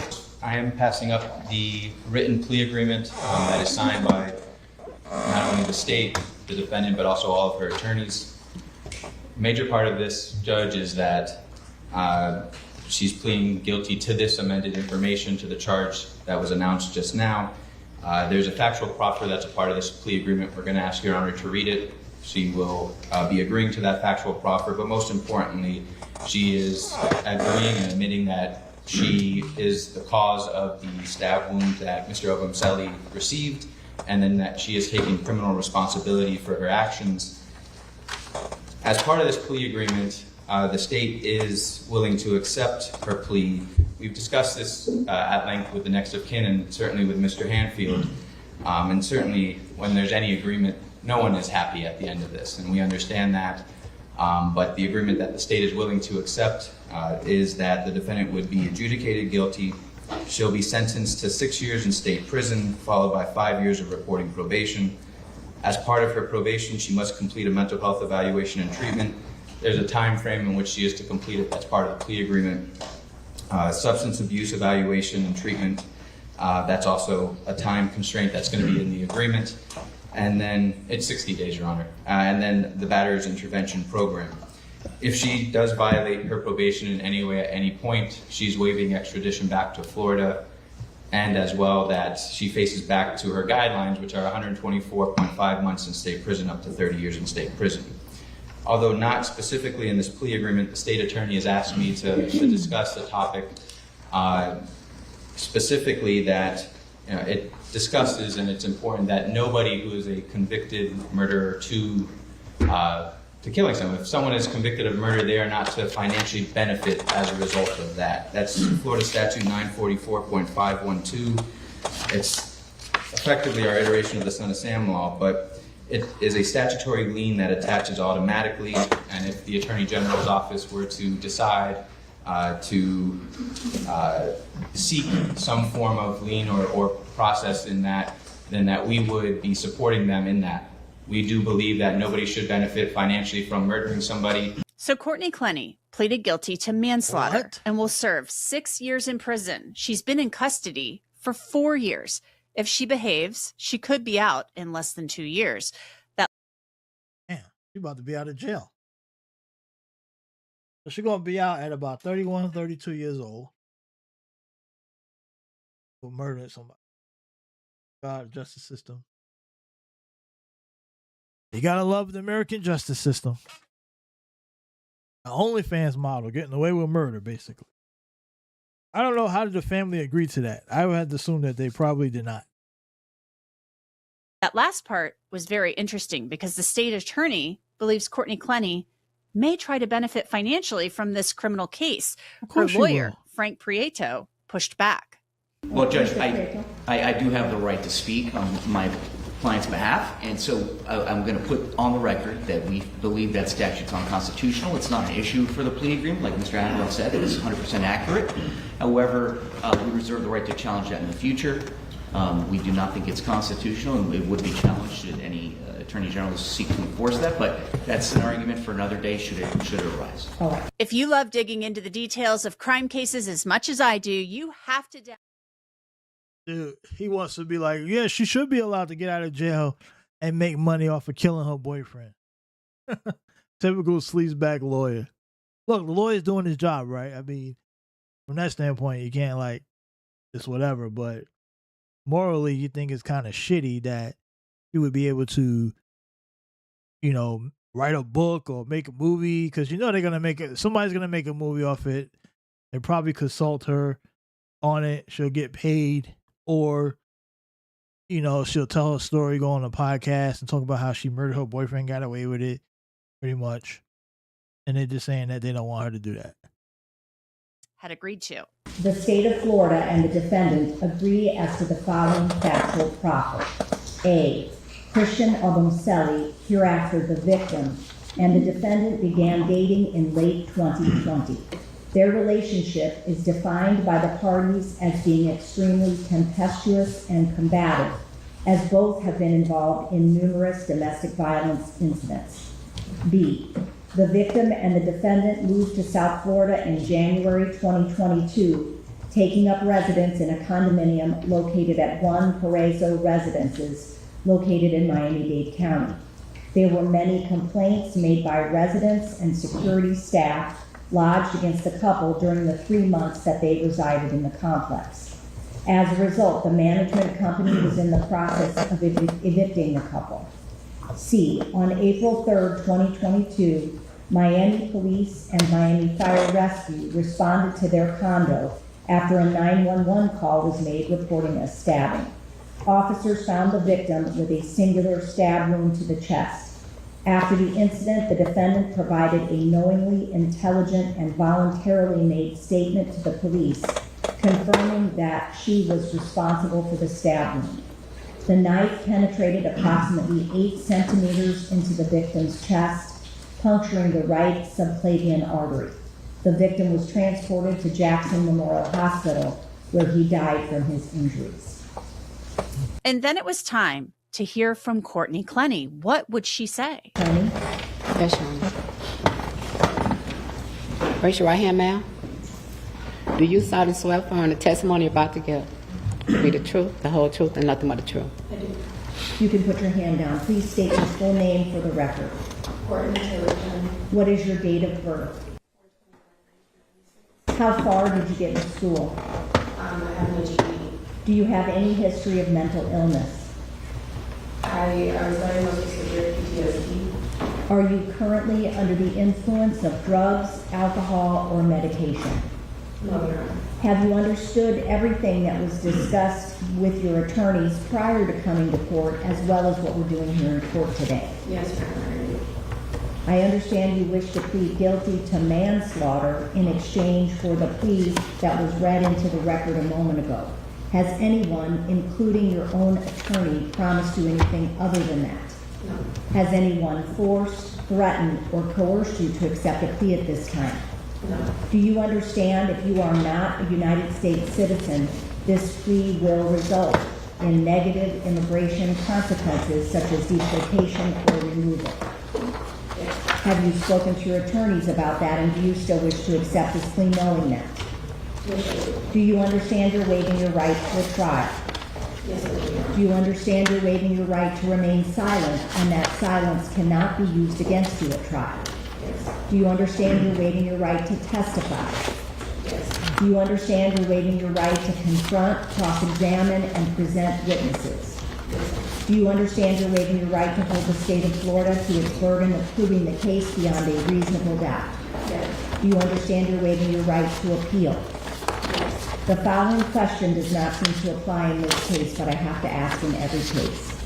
Do you understand that the offense to which you are pleading is a sexually violent or sexually motivated offense, or if you've been previously convicted of such an offense, this plea may result in involuntary civil commitment as a sexually violent predator upon the completion of your sentence? Yes, I do. Do you understand if you violate the terms and conditions of your probation, you're facing up to 30 years in the state prison? Yes, Your Honor. Do you still wish to plead guilty?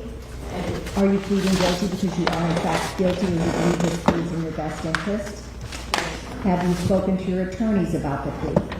Have they answered all of your questions? Yes. Do you need any more time to discuss the plea with your attorneys? No. Are you satisfied with their services? I'd like Courtney Clenny, after claiming self-defense for 4 years, finally admitted that she killed Christian Abamseli, her boyfriend, who she'd assaulted on several occasions. If Courtney violates her probation, she could go to prison for up to 30 years. Then a statement was read on behalf of Christian Abamseli's mother. I first give thanks to the Lord Almighty for his protection and guidance over our family throughout these past 4 years.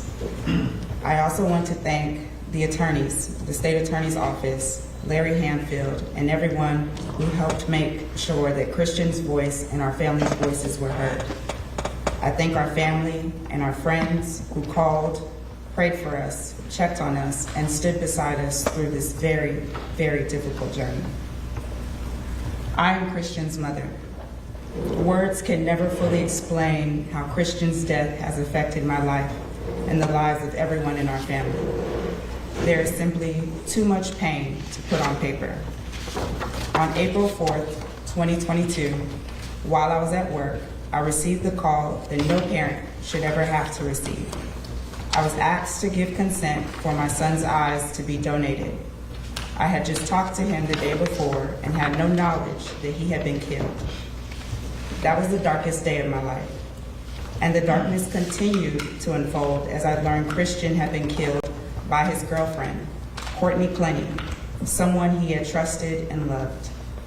Since April 2022, I have lived with fear, anxiety, sleepless nights, heartache, and more tears than I could ever count. 4 years later, there are still nights when I cannot sleep. There are moments when my mind goes back to the last moments of Christian's life. As his mother, those thoughts are very difficult for me to carry. There was a joy in my life and in our family's life before Christian died that has never completely returned.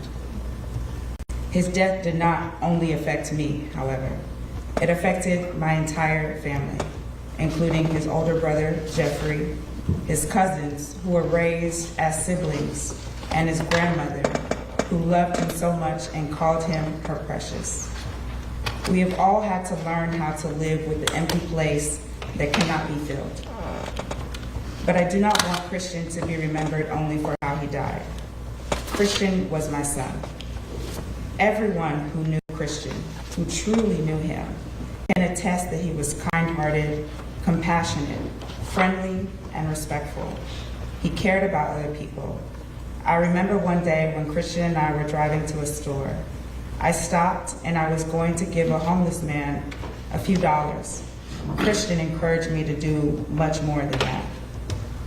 It was a small moment, but it showed the kind of heart he had. He saw another human being who needed help, and he wanted to make sure that that person had enough. Christian, I'm so proud of you. Look at her face. I'm so proud that I had the privilege. She look like she bored, like she don't want to hear this shit. She like, right? Look at her face. She doesn't seem like she has any remorse that she murdered that man. She seems like she's bored. And this is the mother speaking, and look how she's acting. Crazy. Of being your mother. Those are the memories that no one can ever take from us and me. Nothing can erase the pain of the day that I buried my son. Nothing can describe what it feels like for a mother. Now she's about to create some fake tears. Now she has to show some emotion. To stand at the grave of her child. There are also the things that will never happen for me now that he's gone. The birthdays, the holidays we will not celebrate with him. The conversations we will never have. The person he would have continued to become. Those losses continue much longer after today's court case ends. For more than 4 years, we've lived with the loss every day and waited for accountability. Today closes a legal chapter, but it certainly doesn't close our grief. No sentence, no plea can bring back my son to me. My only hope is to carry his memory forward and to continue healing as a family. My prayer is that after today, Christian will simply not be remembered by the public as a name connected to a criminal case. He was a son. He was a brother.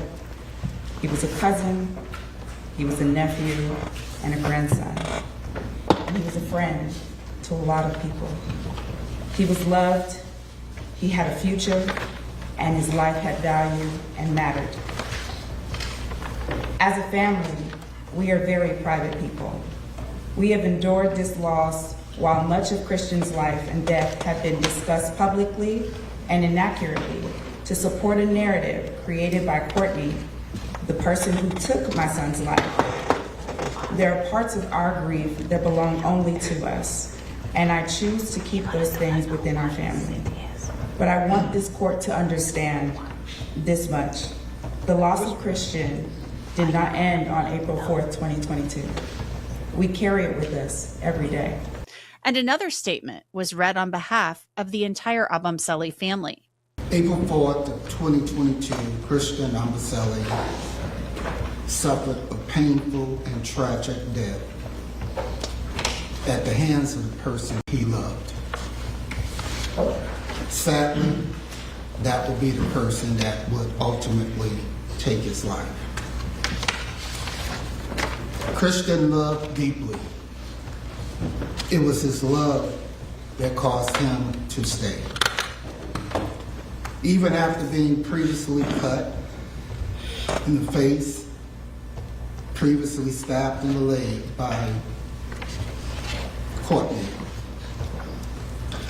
he would later write that his love would eventually get him killed. In many ways, he predicted his own death at the hands of Courtney Clinton. Is that the mom and her father? How's she looking? I think that's the mother.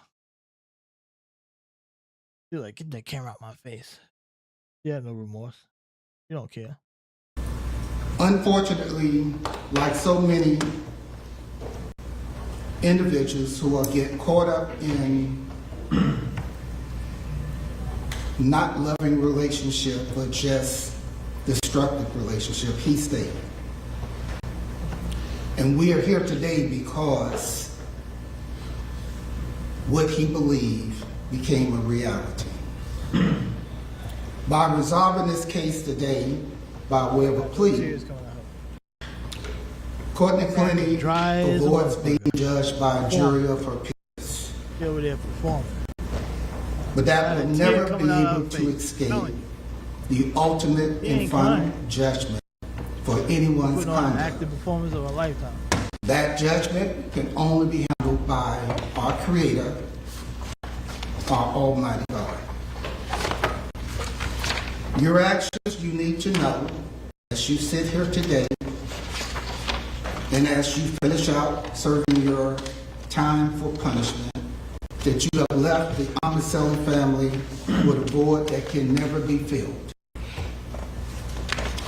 The pain that continues to endure today as painful as it was when they learned of his untimely death.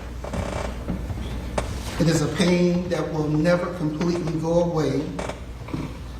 A chair where family gathers for holidays will always remain empty.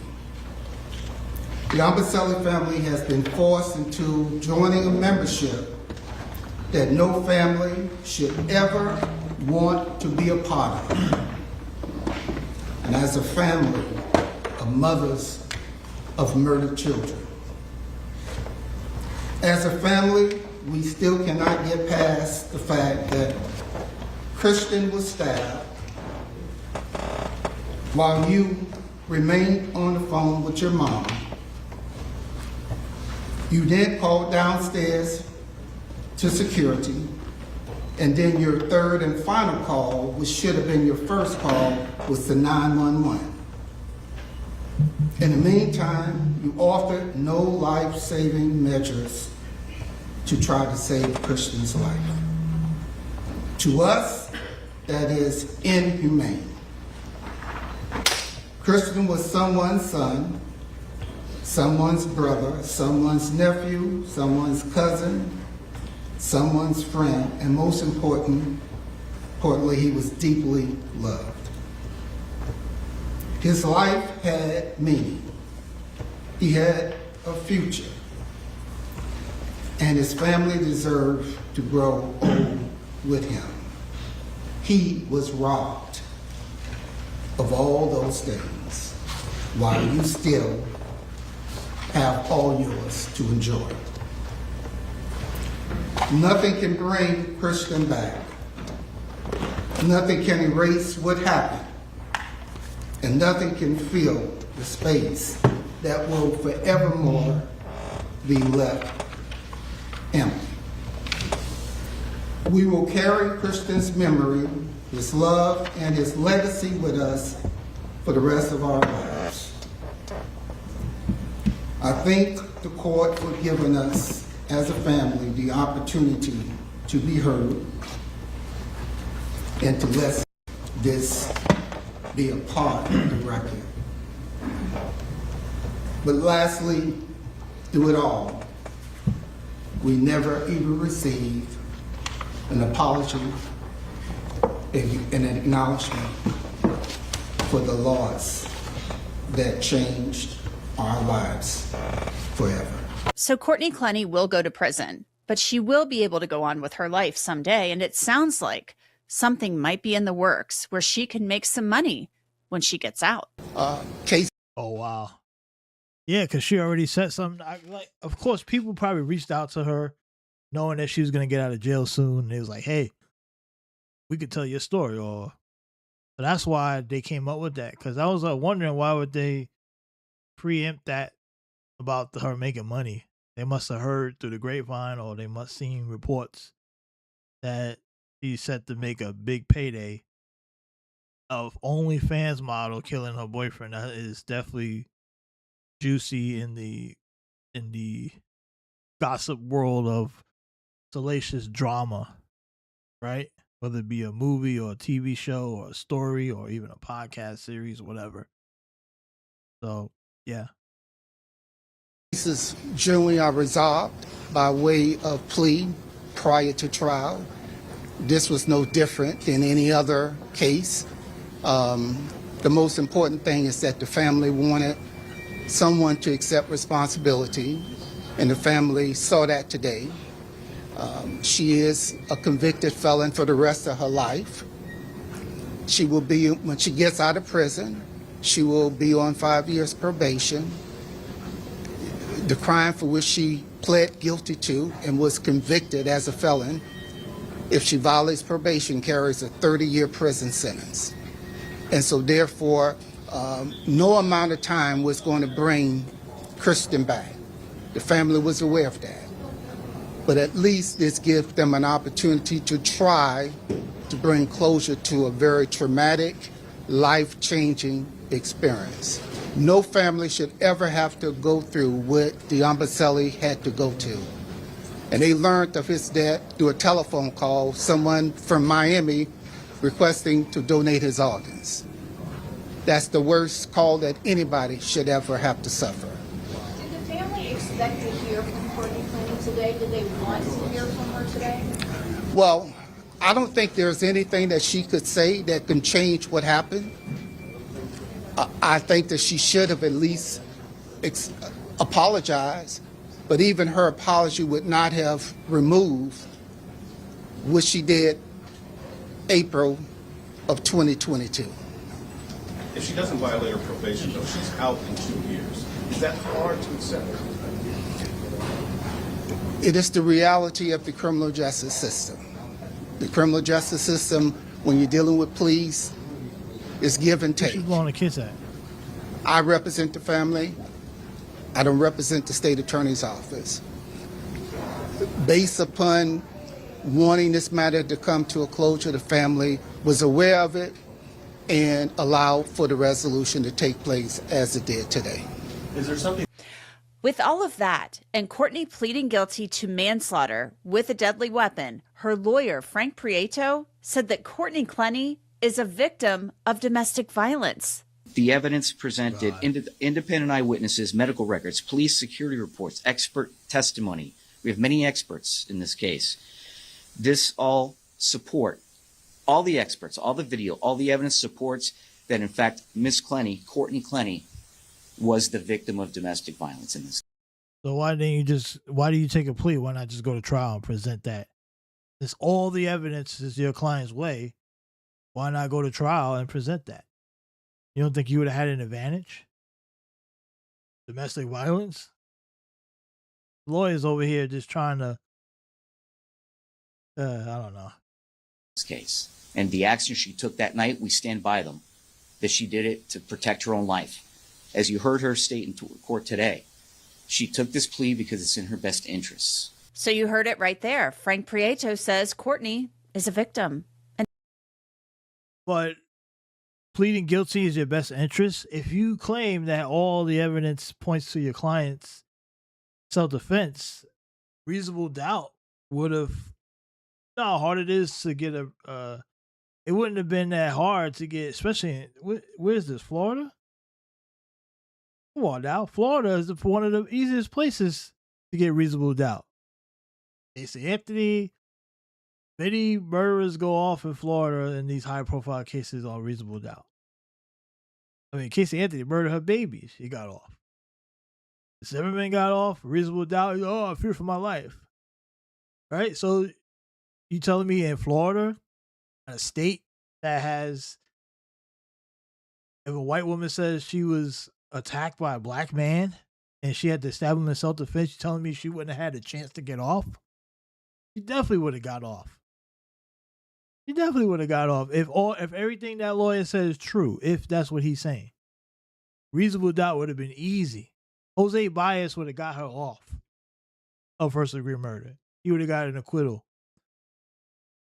Oh yeah, just play the domestic violence. Who wouldn't believe in Florida? A Florida jury wouldn't believe that this black man domestically abusing this white woman, and she had to stab him in self-defense. She would have got off. She would have got off if everything he's saying is true.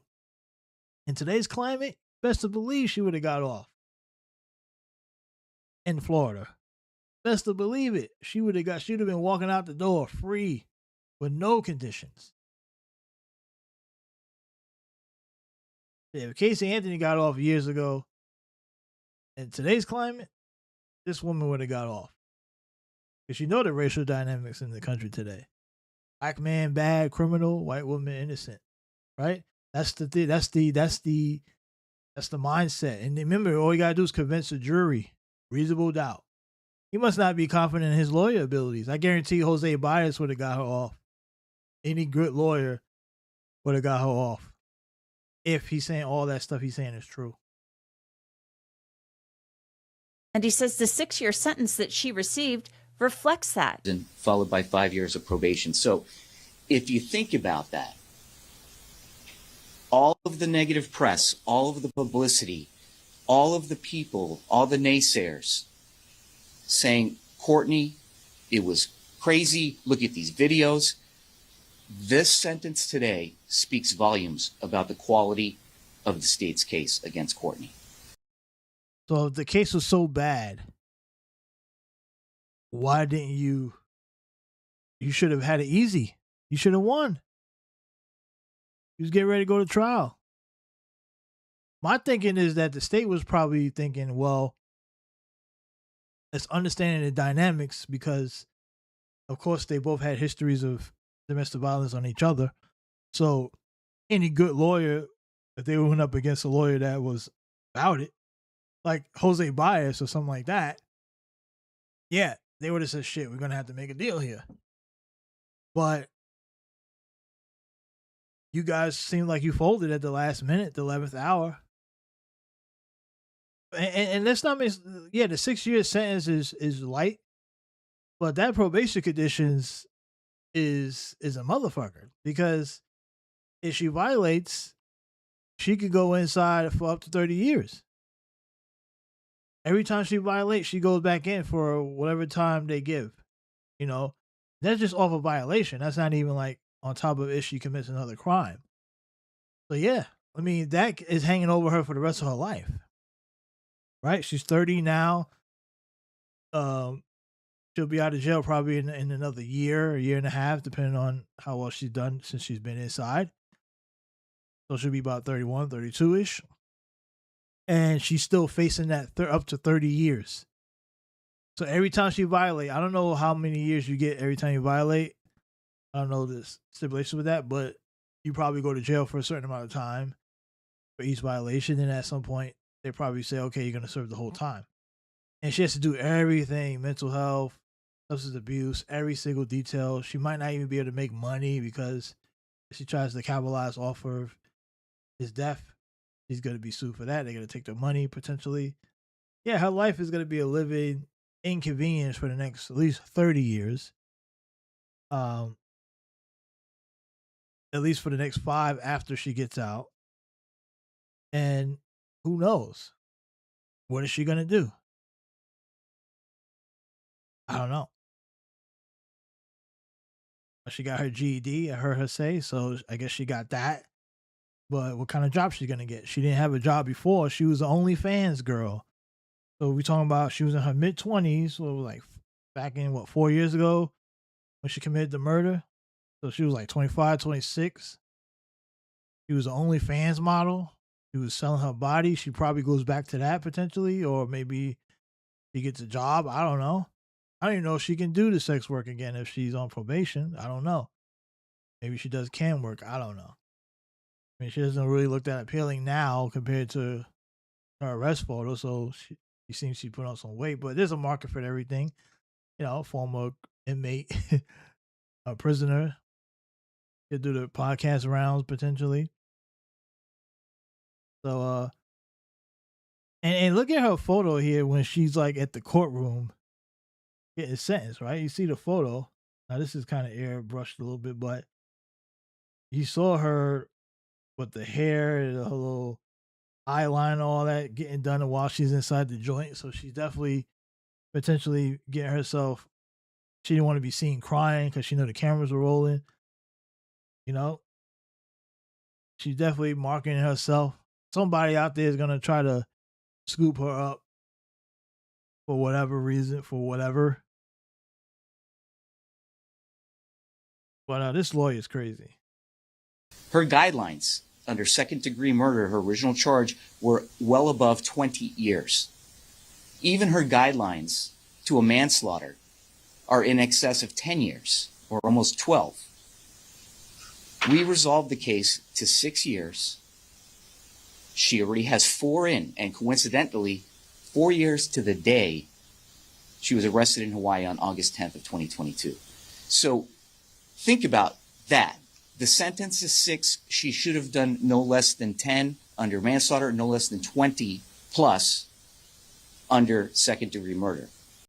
Okay, so he's touting out his negotiation skills. He's like, yeah, you look what I did. I'm so great. So hire me, right? That's pretty much what he's doing here.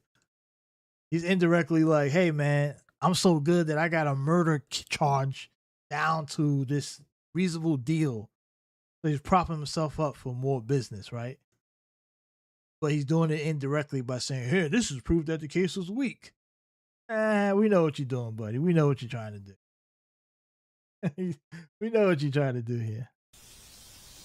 Sabrina's going to address some of the factual reasons why that happened and why we have a resolution that speaks volumes.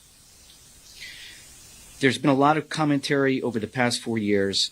Today's result was driven not by public opinion, but by the evidence. This sentence reflects Courtney's desire to have finality in the process and not giving the chance to a jury of peers, in quotes, here in Florida, until the Supreme Court rules differently, we're only entitled to 6 jurors. Courtney Clenny's other attorney, Sabrina Puglisi, talked about the evidence that would have come in at trial, which would have included testimony from an expert on battered women. And let me be equally clear about what has not changed in this case. From the first day, we said that Courtney Clenny was a victim of domestic abuse. And we say it again today. This was never something we asked anyone to take on faith. From the beginning, we said the evidence would support our defense. And the evidence we were prepared to put before a jury included independent witnesses with no stake in the case. There was a neighbor, Arthur Cupp, who came freely and voluntarily to speak to the police about what happened that he saw about a week prior.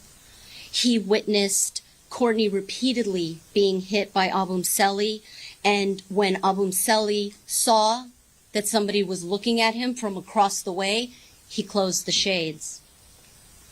A store employee near Closed the shades, but then call the police. Their house witnessed Courtney entering the store with bruises on her arms, and on one occasion, him grabbing her and cornering her. It included building security and police responses in the weeks before, including one just days earlier when officers found Courtney frightened, asking for help, asking for a restraining order against Christian Abumseli. It included medical records documenting repeated injuries across the relationship, and it included Dr. Lenora Walker, the psychologist who first defined battered women syndrome, and Dr. Stephanie Ackle, who were prepared to explain the years of abuse shaped Courtney's fears and her actions on that day. What that evidence would have shown is that on April 3rd, 2022, years, but didn't they meet in 2020? Now I get it. 2020 and 2022 is 2 years, so technically that is years. But she's making it sound like that they were in like this 7-year relationship, and they were just like she was just being abused for like 5 years or something. Their relationship didn't even last a whole 2 years, right? Not really, because what date they said they met in 2020? I think it was July or some shit like that. I don't remember exact. They said it in the thing, but they hadn't really been together that long to develop a strong years of that kind of relationship. I don't know. Something's off here. Courtney had been choked by Christian Abumseli, a man much larger and stronger than her. When he lunged towards her, Courtney threw a knife in fear for her life. Resolving this case is not a retraction of the truth. Courtney Clenny's parents, Kim and Deborah Clenny, had been charged in the beginning of the case with unauthorized use of a computer. They were accused of accessing Christian Abumseli's computer without permission, but a judge later dismissed those charges. Kim Clenny spoke about his daughter and that experience. This process has opened our eyes to the flaws in our justice system. For example, my wife and I being arrested for nothing more than supporting our daughter. That was a terrifying reality check about what can happen when government agencies are allowed to act unchecked. But today is about moving past all that.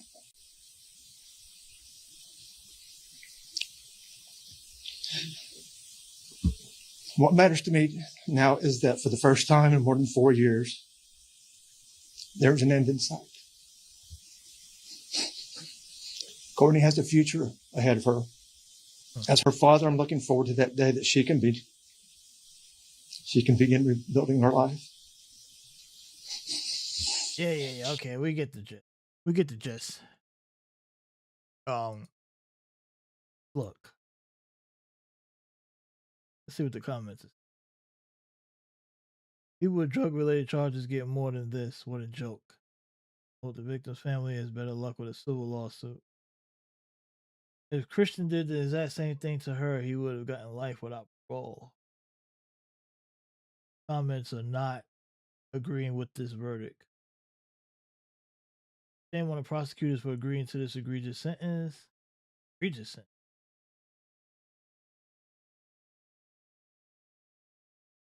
An egregious.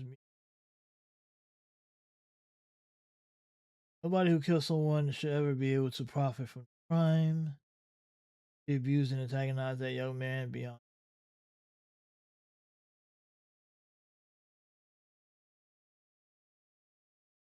Yeah, I mean, they're trying to rewrite the whole case right now, but people in the comments who've been following the case obviously know more than I do. It's so funny how they're trying to become victims. Wow. Everybody, not one. I don't see nobody in this comments defending this woman. Nobody. That's very rare, especially in cases like this.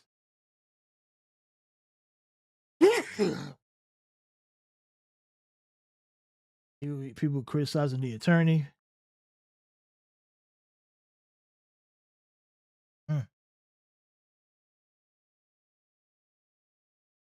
That's crazy.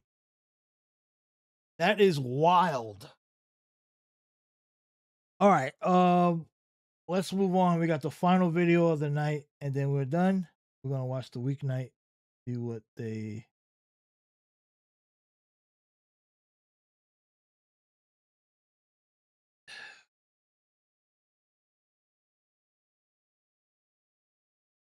Good evening, friends, and welcome to the weeknight. I'm Michael Steele with Vaughn Hilliard and Eugene Daniels in for Simone and Luke. So breaking tonight, Donald Trump is desperate to change the midterms narrative, reaching for new unhinged scare tactics as his poll numbers sink, and even Fox is starting to call out his antics. Also breaking, the president's former personal lawyer is officially the new U.S. Attorney General. And as if on cue, the president leaves the door open to resurrecting that $1.8 billion slush fund. Who could have seen that coming? And later, embattled Republican Congressman Max Miller is staying in his congressional race. That's after missing the final deadlines to be replaced on the ballot. His Democratic challenger, Brian Poindexter, joins the conversation to respond. All right, folks, let's begin with this breaking news with 60, 80, 85 days. 85 days until the midterms. Donald Trump is unleashing a new racist line of attack against Democrats. Here's the president a short time ago. We have jihadists being elected all over the place. We have this, whether it's communism, jihadism, they come from other failed countries and they come here and they tell us how to run our country. They're not smart. They have no aptitude. People don't want to have radical lunatics involved in running our country, and that's what we have. This man is unhinged. Jihadism? What the hell is he talking about? What? Trump's disgusting display of xenophobia is nothing new, though. Oh my It's an old playbook he's happy to reopen anytime he fears real accountability from voters. That's crazy. Remember, in 2018, Trump spread lies about a so-called migrant caravan. You remember the caravans coming across the border, across the country? The voters didn't fall for it. They didn't buy it. And Democrats took back the House that year, gaining 40 seats. And as Trump workshops new scare tactics, there are warning signs for the Republican Party. And the call is coming from inside Fox. According to the network's polling unit, Trump's sinking approval rating, quote, bodes well for Democrats in November. The latest Fox poll finds Trump underwater on Immigration, about 2/3 of Americans disapproving of Trump's war with Iran. And 73% are not satisfied with how he's tackling inflation. Now, while Fox hosts like Sean Hannity openly clash with the network's polling unit, other cracks are starting to emerge. Look at that poll. With how he's tackling Look at that poll. Good God. And you know, a Fox poll, and those are the voters over there at Fox. Those are those above 40-year-old, 56-year-olds that go to that actually show up to the ballot box. Look at that shit. And Trump is in hot water. Inflation, 27% approved. And of course, those are probably the ones with the wealthy, high earners who got their 401ks and the stock market, stocks and whatever. 33%.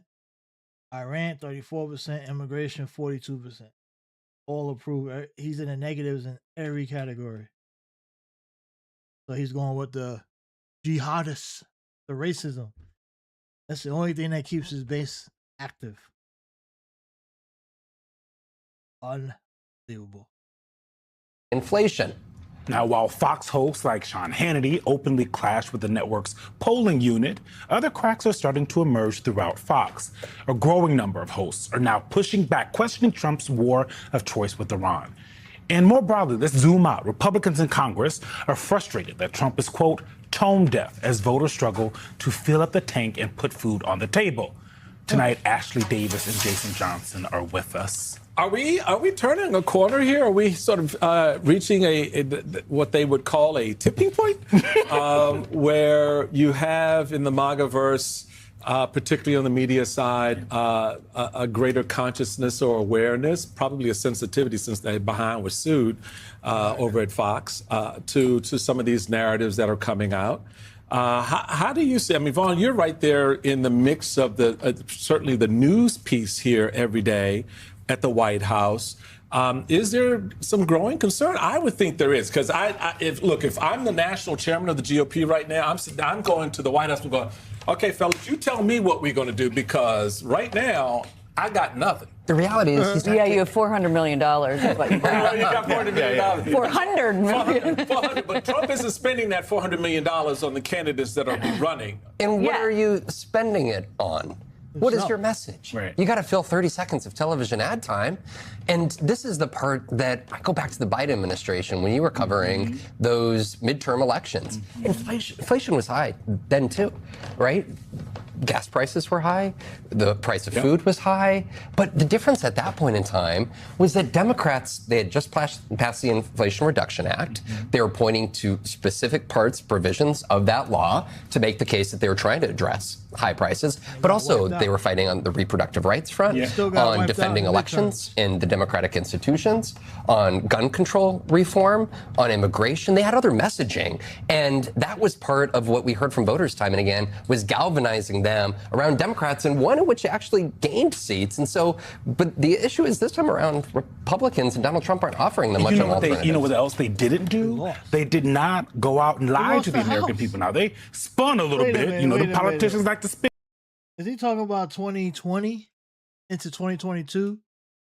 Because the Democrats lost the House in 22 with all that, because the messaging, they come out with the infrastructure bill, all that stuff, but people were saying that too much money was being spent, the economy, everything costs a lot. They lost.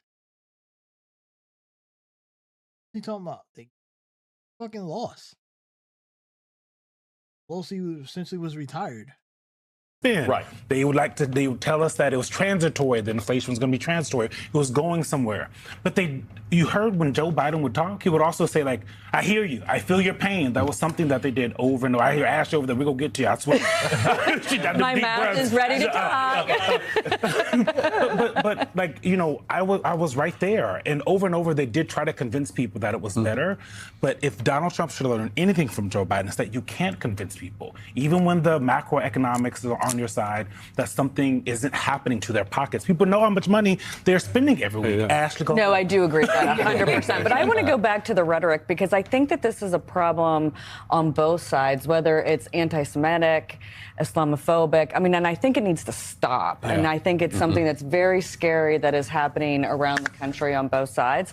But I think you're exactly right. We don't have a message right now. And I think that the reason that he is doubling down and others are doubling down, it's not just him. You have a lot of Republican candidates moving even from the socialist to the communist messaging because I think people understand the communist messaging better than the socialist messaging. I'll be honest. We're going to go back to your initial question. Are we at the tipping point? We're at just the tip. Right. We're at just the tipping point. Right. Because there's a lot of time left. Okay, it's 85 days until the midterms, right? The money hasn't been spent yet. People haven't received the kind of attacks that they're going to receive. They're not paying attention. They're not paying attention. Most people ain't paying attention until after Labor Day. We haven't hit so Labor Day. So all of these are sort of funny, silly time conversations. It's preseason football, right?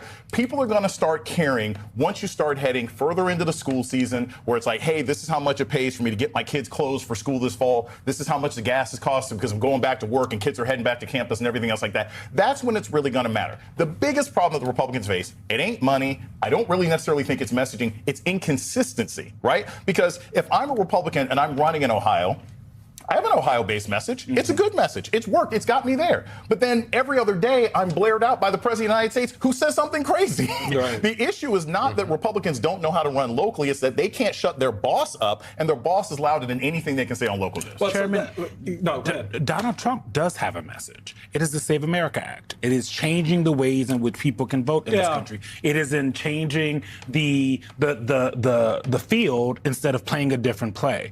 To me, that seems like his message. Now, his message may not be one that actually works with people, but he has a message. But as Ashley and I can tell you, that's not how you win elections. Oh, no. Yes. I think we all know that. You've got to have a look. It's top down, bottom up. Yes. And as I always say, you win elections not from the top.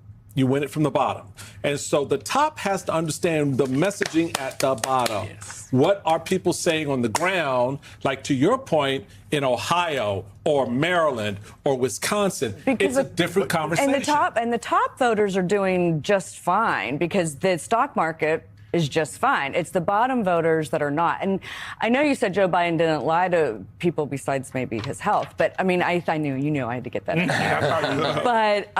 But seriously, though, it doesn't resonate because it didn't matter what he said. And I think that's the same thing that's going to happen unless the gas prices go down. How often also can fear, though, work as a campaign tactic when it comes from the same guy? I mean, who's afraid of communists in 21st century America? I think that when you're talking about what people are actually concerned about, right? To go with the same metaphor. Look, we started at the bottom, now we're here, right? Here is people have been complaining about this for 2 years now. Mamdani gets into office talking about affordability. Everybody's talking about affordability, but you don't have consistent messaging from the party that controls Congress on what they're going to do about affordability. And the big stink bomb that I think a lot of people are avoiding, which smart Democrats are talking about at a local level now, is, oh, you think it's bad now? Wait until the big, beautiful bill subsidies start disappearing in 2027, because a lot of the worst parts of that bill were pushed off until after the midterms because they didn't want to have to face the consequences. I agree, but I don't think people are thinking about that yet until it actually hits their pocketbook. I think that will be good for 2028. It's not going to help now. I think you can tell people up front, hey, it's bad and it's going to get worse if you let these people stay in office. And like I said, they're not going to care until Labor Day. But if you tell me, if I'm already broke, if I'm already struggling, if I'm paying $7 a gallon for gas, and you tell me, by the way, it's about to go up. If you tell people in the state of Michigan that your private health care is going to go up by 10 to 12%, which is what they're looking at right now in a state like Michigan, you can definitely motivate people today for a bill that they're going to get hit by in January. I want to go back to Trump's jihadists. Move that he's moving. That was today. And Dr. Johnson, racism in this country will always sell in politics in some way, shape, or form. It's post-7, so Obama fixed that would be okay. no, unfortunately not. But when there's no proof of it, but it does end up working within certain aspects of the base. It does end up working its way into kind of like the right-wing ecosystem because it's something that he probably heard from the right-wing ecosystem, right? You have Abdel El-Sayed win last Tuesday, and then what's today, Monday? So not even a full week later, I assume he's talking about Abdul El-Sayed. Now all of a sudden there's jihadists everywhere because he's a brown man who won in Michigan. as a Democrat? So here's the thing. Racism works on everybody, right? But it has two effects when you're talking about sort of actual campaign and voting behavior. So the Black Women's Roundtable just came out with a brand new poll today talking about the motivation of particularly Black women. Black women are more motivated by like 15 or 20 points to vote this year than they were in 2024, right? Because of the overt racism of this administration. You're seeing amazing numbers in turnout with African Americans in the South. So racism's not good. It can be an incredible motivator. Now, in the right-wing ecosystem, look, Abdul Saeed, I've said this all along. People, you know, when I look at my young students on TikTok, they're like, ooh, hot doctor, blah, blah, blah. All that stuff is great. He throws bows. It's great. It's entertaining, right? But at the end of the day, you didn't win the majority of the vote, right? You did not win the majority of the vote. So he's got work to do. And the racism that Trump is going to throw at him is only going to matter to the degree that he can't expand his message beyond the people who voted for him in the primary. But also he's work to do in the Black community. I mean, look how bad he lost Detroit. And does Obama help? I mean, I'm assuming that's why Obama came in the next day or did the phone call or whatever. I mean, does he help? Oh, that'll be fine. Or is the alternative just you're not going to vote for Mike Rogers? Or the alternative is so bad, and I've talked to organizers and activists there, in addition to pollsters in the area. At the end of the day, African-American voters, they want Trump out. They want Republicans to be stopped. They want this administration to be held accountable. I don't think Abdul Saeed's issue is going to be getting people in inner city Detroit. I don't think he's going to have a problem with 8 Mile, right? Like, he can get those people in Detroit. The issue is going to be when you go north, when you go to Flint, when you go to Upper State, when you go to Lansing. Can he get those people to not be afraid of him and recognize, hey, I'm voting for the same thing you guys are voting for? Why I think he's going to do better than Hong if she wins tomorrow for governor in Wisconsin race is because I think he's charming and he can talk. He's got that. He likes Thanksgiving. Well, he does like Thanksgiving. He does like Thanksgiving.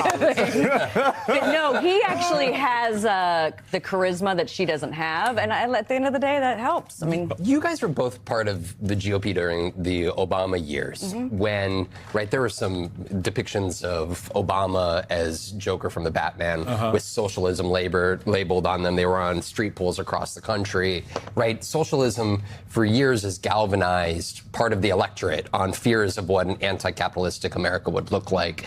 Is there part of an evolution, do you guys feel, that Donald Trump perhaps is still trying to make the case of socialism is worth being fearful of, that perhaps younger Americans are not quite as turned off by, in a way that the GOP may not be helping themselves by running on that messaging today? Well, if you're a younger, I mean, if you see the excitement that's coming out on just on the Democratic primaries, it's a lot of it, not all of it, is younger voters. Yeah. But if you hear under 30 that you're going to get everything for free, I'd vote for it too. You know, but also it's like not the traditional establishment candidates.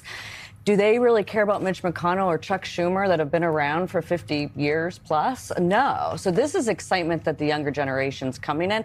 But I think the socialism, if you're paying taxes in this country and you think people are going to get everything for free, that still does resonate. But that's a very good point. You know, it is a thematic sort of narrative that works because people fundamentally do not understand socialism. Yes. Yeah. They do not understand communism. The median grade level in the United States is 8th grade.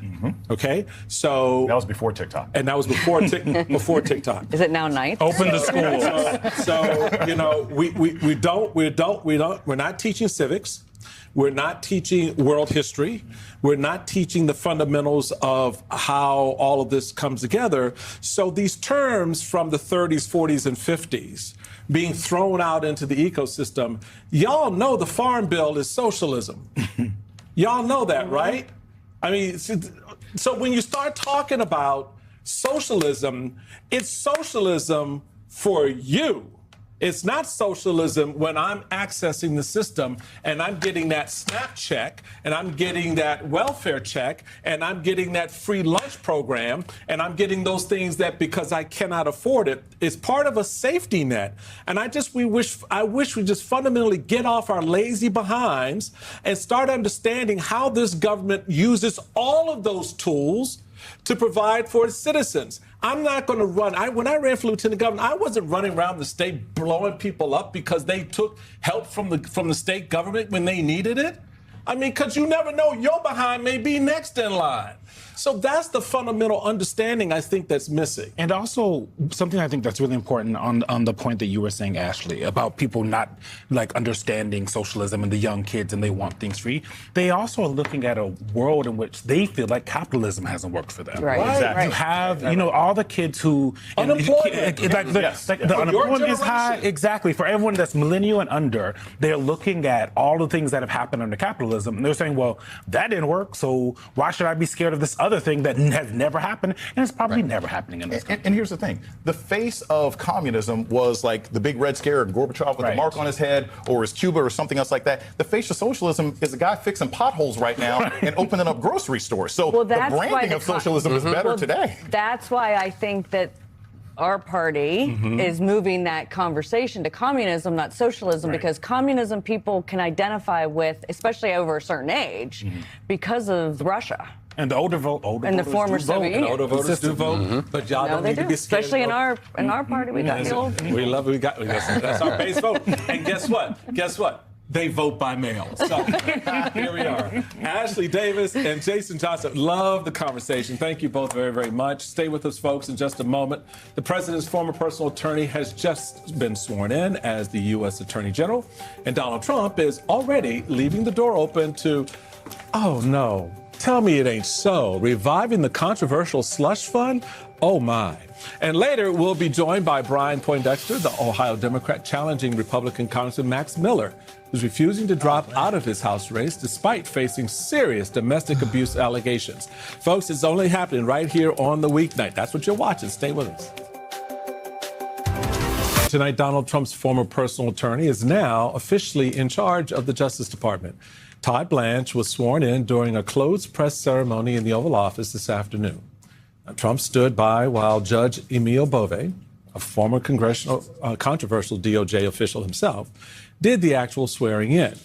Today is the culmination of a weeks-long campaign to sway enough Senate Republicans to support Blanche, largely involving assurances that the so-called slush fund would be killed. And yet, listen to what Trump just said today. The anti-weaponization fund, do you think it's still alive at this point? And are there any options that you're looking at to perhaps... Well, that'll be up to Todd Blanche. He was our new, and who will be, I think, a great attorney general. Up to Todd Blanche. Joining us now is Brendan Ballou. He's a former federal prosecutor, former lawyer for the DOJ's National Security Division, and founder of the Public Integrity Project. He's also the author of When Companies Run the Courts. Brendan, when you see the video of Todd Blanche walking through the halls of the DOJ there, who were the folks that were surrounding him that were clapping? Well, historically, it would be career officials. You know, I've seen a number of those sort of clap-throughs as people are coming into the DOJ and leaving. But I think in this situation, well, for one thing, I see it, that is a very sparsely attended clap-through. Yeah, usually there's a lot more people. It's usually the whole DOJ. Right. This is a select few people, which suggests that this might be a bit more of a political audience. And I think it speaks to the broader change within the Department of Justice. The fact that you're dealing with, you know, a heavily demoralized DOJ, the career people, by and large, want to keep themselves separate from the politicals right now.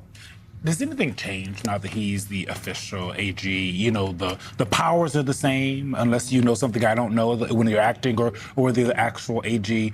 Is it more of a steadiness because now you have a person who maybe isn't going anywhere, except it's Donald Trump's administration, so you can fire anyone at any time? What has changed for the people? Yeah. From a legal perspective, probably not much. There was an untested legal question about whether an AG could serve in an acting capacity indefinitely. And, you know, if Blanche had not been confirmed, that would have gotten tested. Now that is a moot issue.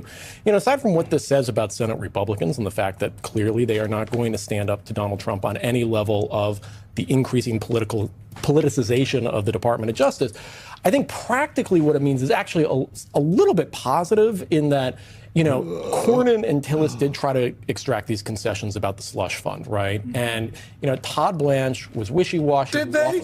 Exactly. Yeah. Did they? Here's what I think they got. Here's what please. Yeah. I'm ready. Yeah. Let me take my... Go ahead. Yeah. And you guys have been kind enough to let me be on the show many times. I don't think I've ever said a positive thing about a senator of any stripe. So don't take this as a change of heart. I do think that, you know, while I am absolutely certain that Donald Trump is going to try to push the content or the purpose of the slush fund. The actual form is probably going to be very different from what they originally proposed. I think it's very unlikely that they are going to establish this 5-person committee that has unilateral authority to disperse $1.8 billion. We've talked about this before. Yeah. What's probably going to happen is they're going to settle a bunch of bogus lawsuits from January 6 defendants and other allies of the administration, or settle administrative complaints, which they don't have to publicize. So they might be getting the money out, but the actual creation of the fund seems less likely to happen now. Okay. If you say so. I don't know if that's a good thing or a bad thing, but it is a thing that is different. I don't trust any of these tickleheads. Not one of them. They are liars and cheats, and they've lied to these senators. These senators are gullible because they don't want to screw their courage to the sticking post, to quote a well-known Shakespearean Shakespeare. And that to me, that's just kind of fanciful thinking. Everybody in this psychodrama has told us who they are. Everybody has shared with the American people what they're about. And there's nothing about Todd Blanche that says that when Donald Trump calls him up and says now, that he doesn't go out and do the now. All of it. And you're right. He's right. I think find a bucket to take the money out of. Call it something official that's already existing. But I think at the end of the day, the grift, the reclamation project, if you will, for the January 6th tapes to make them better than they actually were, to somehow think that they were the victims as opposed to the actual victims on that day, from those who died and the families that were affected to the American people writ large. All of that for me should be part of the conversation. So that walk of shame coming into that building today, to me, is a testimony of a failure of this administration and this DOJ to do what is right. And so, all right, that's enough. That's enough. It's going on too long. We already know what they're talking about here. Slush fund. They pulled the wool over the heads of the people who were sitting on the fence pretending that they had any resistance. Like, oh, I'm going to vote no because of the slush fund. If he promises not to do the slush fund, I'll say yes. And then as soon as they give him the votes, they come back out and they say, yeah, slush fund's back on the table. We already knew that was going to happen. So what's the point? All right? The man get to do whatever he wants whenever he wants. The government is a joke. So there you have it. More bullshit government. Corruption in America. There you have it.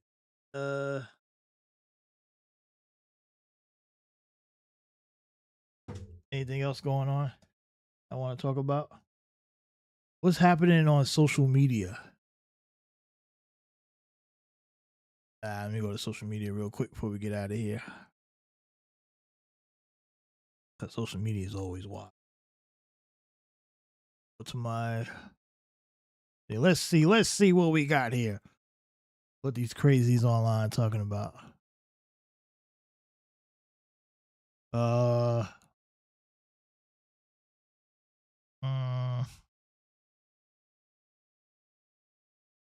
Okay, so apparently something just happened. Sean Hannity. I don't know why DSA candidates keep going on Fox News, but this video's trending. 14 minutes ago. Hannity, let me pull this up. Can I pull this up?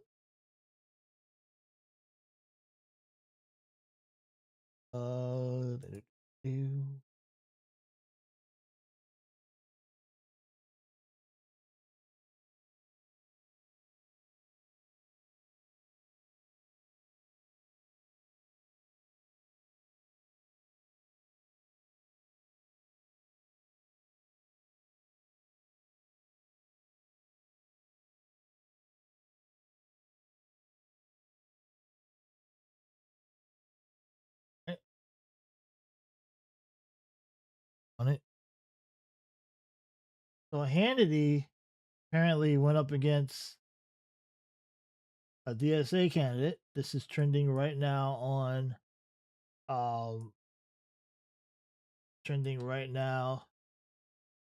the Twitter feed. It's Kennedy presses DSA candidate Larkin on tax rates in heated exchange. Updated 14 minutes ago. Democrat Socialist back challenger Jared Moskowitz. Okay. So the primary is coming up in 8 days. It says, all right, let's get this video up. Kennedy versus DSA guy. Which one is it?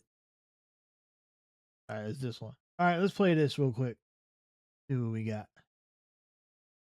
See what we got. Florida Democratic congressional candidate Oliver Larkin. I do appreciate you coming on. I do. Let's pick up where we left off on my radio show. So I ask you, to each according to their need, from each American according to their ability. And I ask you, well, who said that? You did not know that it was Karl Marx. Have you had time to think about that? I've been focusing on meeting the people of our district, and I'm not coming at this from a theoretical point of view. I'm coming at this race from a pragmatic point of view of what the American people and the people of South Florida need, and that is Medicare for all, that is universal child care, that is the policy proposals that you just articulated on your show. This is what people, working class people, Democrats, Republicans, and independents want to see reflected in our government's priorities. Well, what gives you such confidence? Medicare for all, taxpayer-funded abortions, federal government, prescription drugs, no more electoral college, automatic same-day voter registration, et cetera, which I think is ridiculous because you need time to check it out. $25 minimum wage. Let me ask you the question this way. Out of every dollar these so-called evil rich people make, how much should they be able to keep in their pocket after they pay all the taxes you and your fellow socialist/Marxists would like to take? How much should they be able to keep? I think if we went back to the mid-20th century top marginal tax rates that we saw under the FDR, Truman, and Eisenhower administrations, that would be a fine place to start, because that was the golden age of the American middle class when we were expanding the share of wealth and equity in the country. And you want well, give me a number. What percentage of every dollar should every American be able to keep after they pay the government, local, state, federal? it depends on the range of income that someone is making. For billionaires, I think that billionaires should be taxed out of existence. There's far too much money that is concentrated among the wealthy few. You want to empower the government to take from the most creative providers, the most brilliant people in our country. Now, I don't know many billionaires that are self-made that are stupid. Do you? I don't know any. Elon Musk. Well, I think that in the case of someone like Elon Musk, he's taken billions of dollars in government subsidies and government handouts to enrich his further wealth, and he then uses that wealth to borrow against his... He also rescued astronauts that were abandoned by Joe Biden. I'm sure you're grateful for Elon's contribution there, right? I'm grateful for that. Yeah, tax dollars. Well, I mean, Elon Musk didn't even start his own company. He just bought it out, and this is, someone okay, but I'm sure you are grateful that he vulture... rescued astronauts that Joe Biden abandoned in space 200 and some odd days. Okay, and firefighters rescue people from burning buildings every day. Should they be paid $1 billion? Should they be billionaires? Should firefighters be billionaires because they save people from burning buildings? Come on, like, what are you talking about here? Sean, I'm not really sure what you're speaking to. The International Space Station, I think I'm talking about the guys that needed to be rescued, and Joe Biden did nothing, and Elon Musk rescued them. It's always back to Biden. Like, Biden himself is going to go up there and get them. What's the point of bringing up Biden? I'm sure you're grateful. All right, let me move on. That we should have I think that we should have a national NASA system that is actually funded and not having Jeff Bezos or Elon Musk making their own rockets. Somebody making $100,000 a year, how much of every dollar should they be able to keep? $100,000 is nothing. That ain't no money, especially considering how taxes and everything costs. $100,000 today is nothing. That's like making today. $100,000 is like low level middle class. That's the best part. Look, $100,000. Someone making $100,000 a year is part of the middle class. As part of the middle class today in today's America. So why are we? No, they probably. I would say they shouldn't be taxed at all. That would be my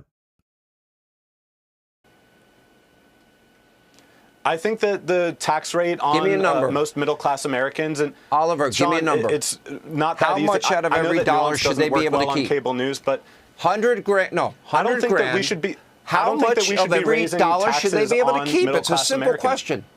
How much are you willing to Sean, let the government take? How much? Give us a number. I want to see a return on our taxpayer investment. We pay Give into us Medicare, and a yet we don't number. get to benefit Somebody from Medicare works for all. hard, makes 100 grand a year. Sean Hannity's trying to get a gotcha moment. That's what this is. This is a dumb line of questioning. I mean, this is not dumb. This is not a productive line of questioning. Like, he's trying to get, he's trying to corner him, but no, this is not it. This is terrible. How much of every dollar should they keep? I'm not interested in changing the tax rate on middle-class Americans, on people making 100 grand. I want to raise taxes. Somebody that on the makes billionaire class and 500 on the grand a corporations year, that are getting away from it. 500,000 a year, how much out of every dollar should they be able to keep? It is in proportional to the top marginal tax Give rate. me that a we number. See, where if you're making Oliver, give me Sean, a number. How much Sean, out of it's every not that dollar easy. should they It's keep? not that simple. Yeah, don't feed into this. It's not that simple. You're They the should one that be wants, getting back what they cradle put to grave, womb to the tomb, They Green should be New getting out Deal. what they put into the system. Green New Deal. Like, he's Okay, bringing up so all this- how much The Green New Deal. in your I mean, head? we should have public all right. ownership of utilities. We're You experiencing a DSA climate people crisis. talk a lot about fairness. What is fair for a guy that makes $500,000 a year? Out of every dollar, how much should the government get? Answer the question. Why don't you stop playing games? The person making $500,000, $1 million a year, they should pay the same rate in Social Security tax as Give the rest of the me a working class because there's a number. Social Security How much income out of cap. every Lift the dollar should Social go to Security taxes? income cap How from much can they keep? $184,500 a year. Oliver, this is Tax my last every shot, and I'm dollar gonna say that a goodbye. billionaire makes. Dude, Hannity's a fucking mope. Like, you can't, it's not as simple as just give a number. He's trying to tell you that. But Sean Hannity is so thirsty to get like this gotcha. He wants to be able to so he can replay it back later. Say, I told him how much to get. He told me this and this and that. Like, you brought him on to have a conversation, but then you're not even a good. What is he supposed to be? Is he a journalist or a host? I don't even know what he's supposed to be. Like, this is not productive. This was a waste of 5 minutes. I'm not talking. I asked you 500 grand a year. How much should go to the government out of every dollar? How much should they be able to keep?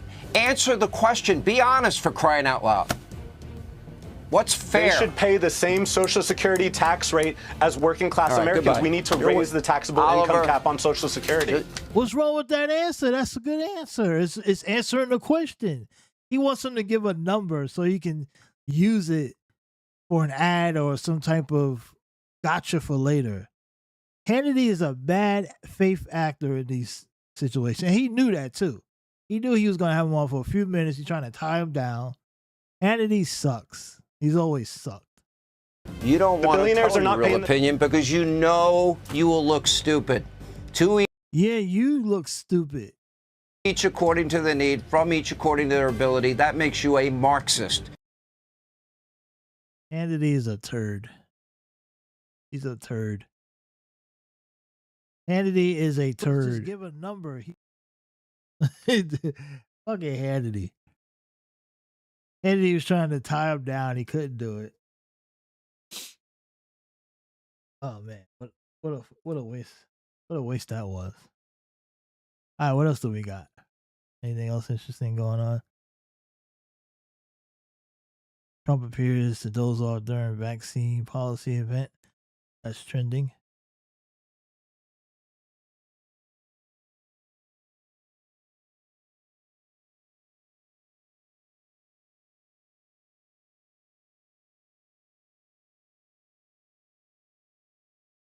What's Michael Strahan written about? Look at this. Michael Strahan says, a relative who bought him sneakers in 8th grade still lives rent free in his house for 30 years and still calls to ask for the cabinet.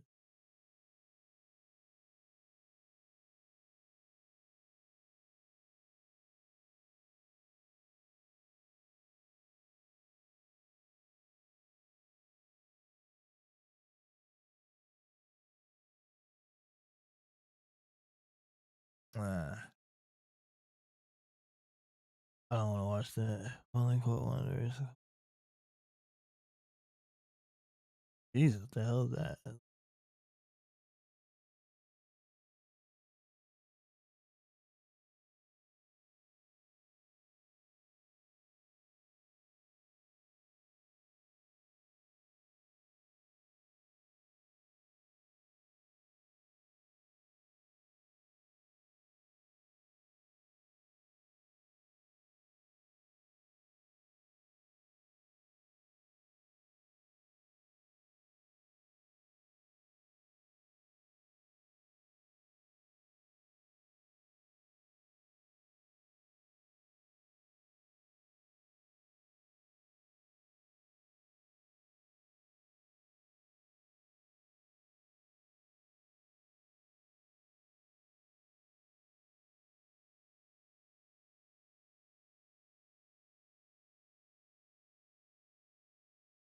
That bitch look abusive as hell.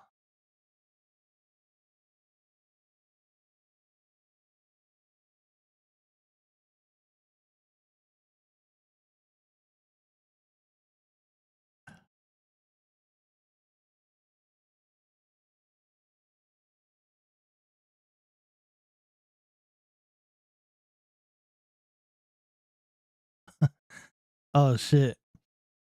Here's the White House press secretary on Hannity lying about the economy. Uh, Now, during the Joe Biden administration, right?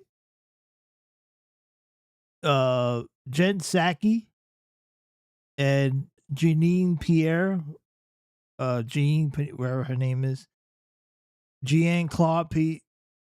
What's her name? The one, the second one that took over. I think her name was Jean Claude Pierre or whatever.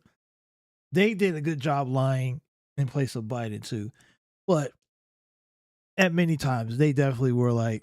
I think Jen Psaki was probably the best at it. Janine was okay, but she wasn't good at lying. Like Jen was really good at lying. She would just lie. But who's been? I think the number one liar in the press secretary history has to be Caroline Levitt.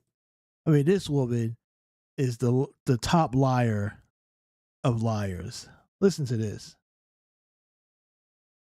Caroline Levitt is the top liar in the Trump administration.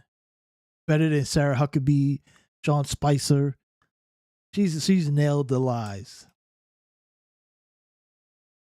Allowing complete lawlessness and chaos across our country. We had 4 years of that under Joe Biden. Thanks to President Trump and Republicans and common sense policies across the board, our country is safer. Our country is more affordable.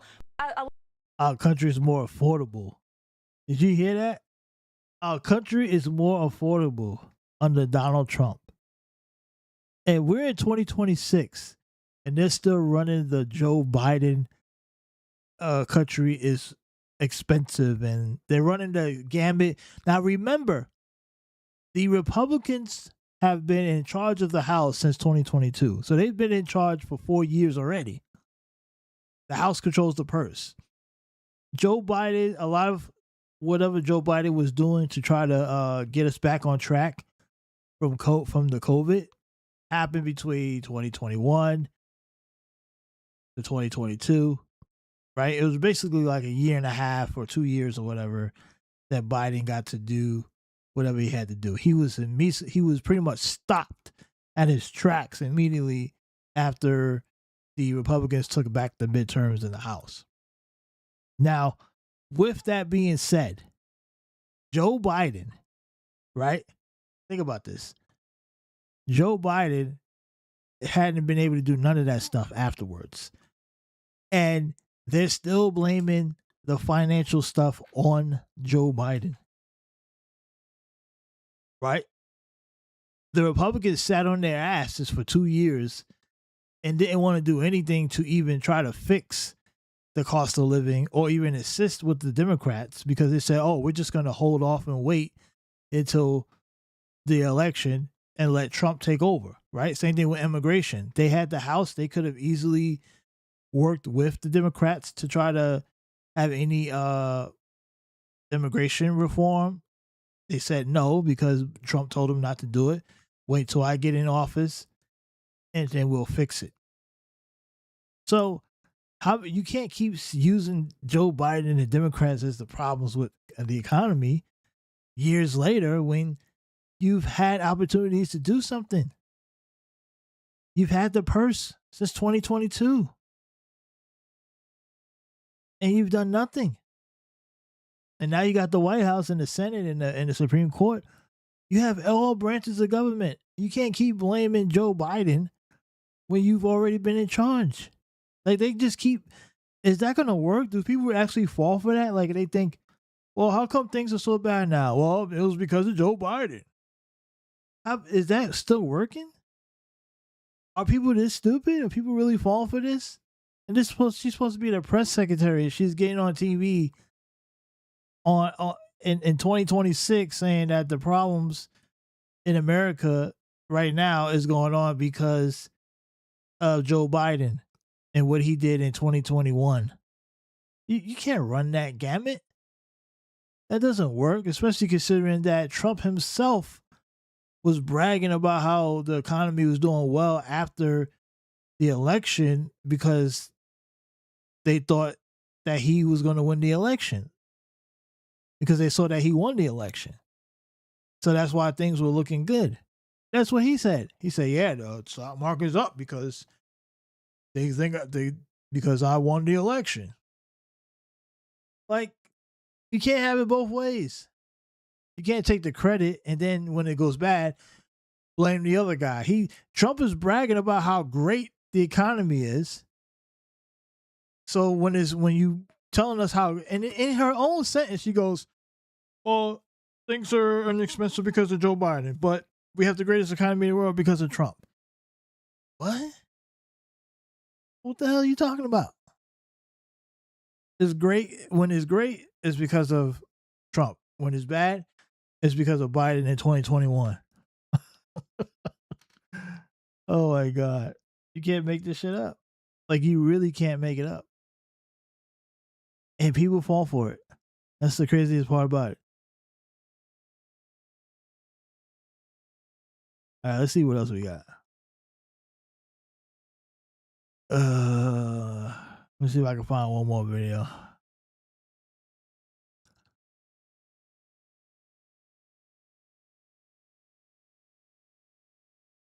Wait, you recording that again? I thought that was already done. Look at this shit. Look at this shit. Yo, this dude is really going serious about this. You guys remember, this is what I was talking about earlier in the beginning of the show. Royce White is running for Senate in the state of Minnesota. I think the primaries in like a couple of days. And now he's really going in with this. This is Royce White talking about why he was fear of flying. Look at this shit. Look at this shit. These are dead ass trying to milk this and hoping that he can get elected to Congress with this. Let's play this. This man has lost his mind. I realized my fear of flying really wasn't a fear of flying.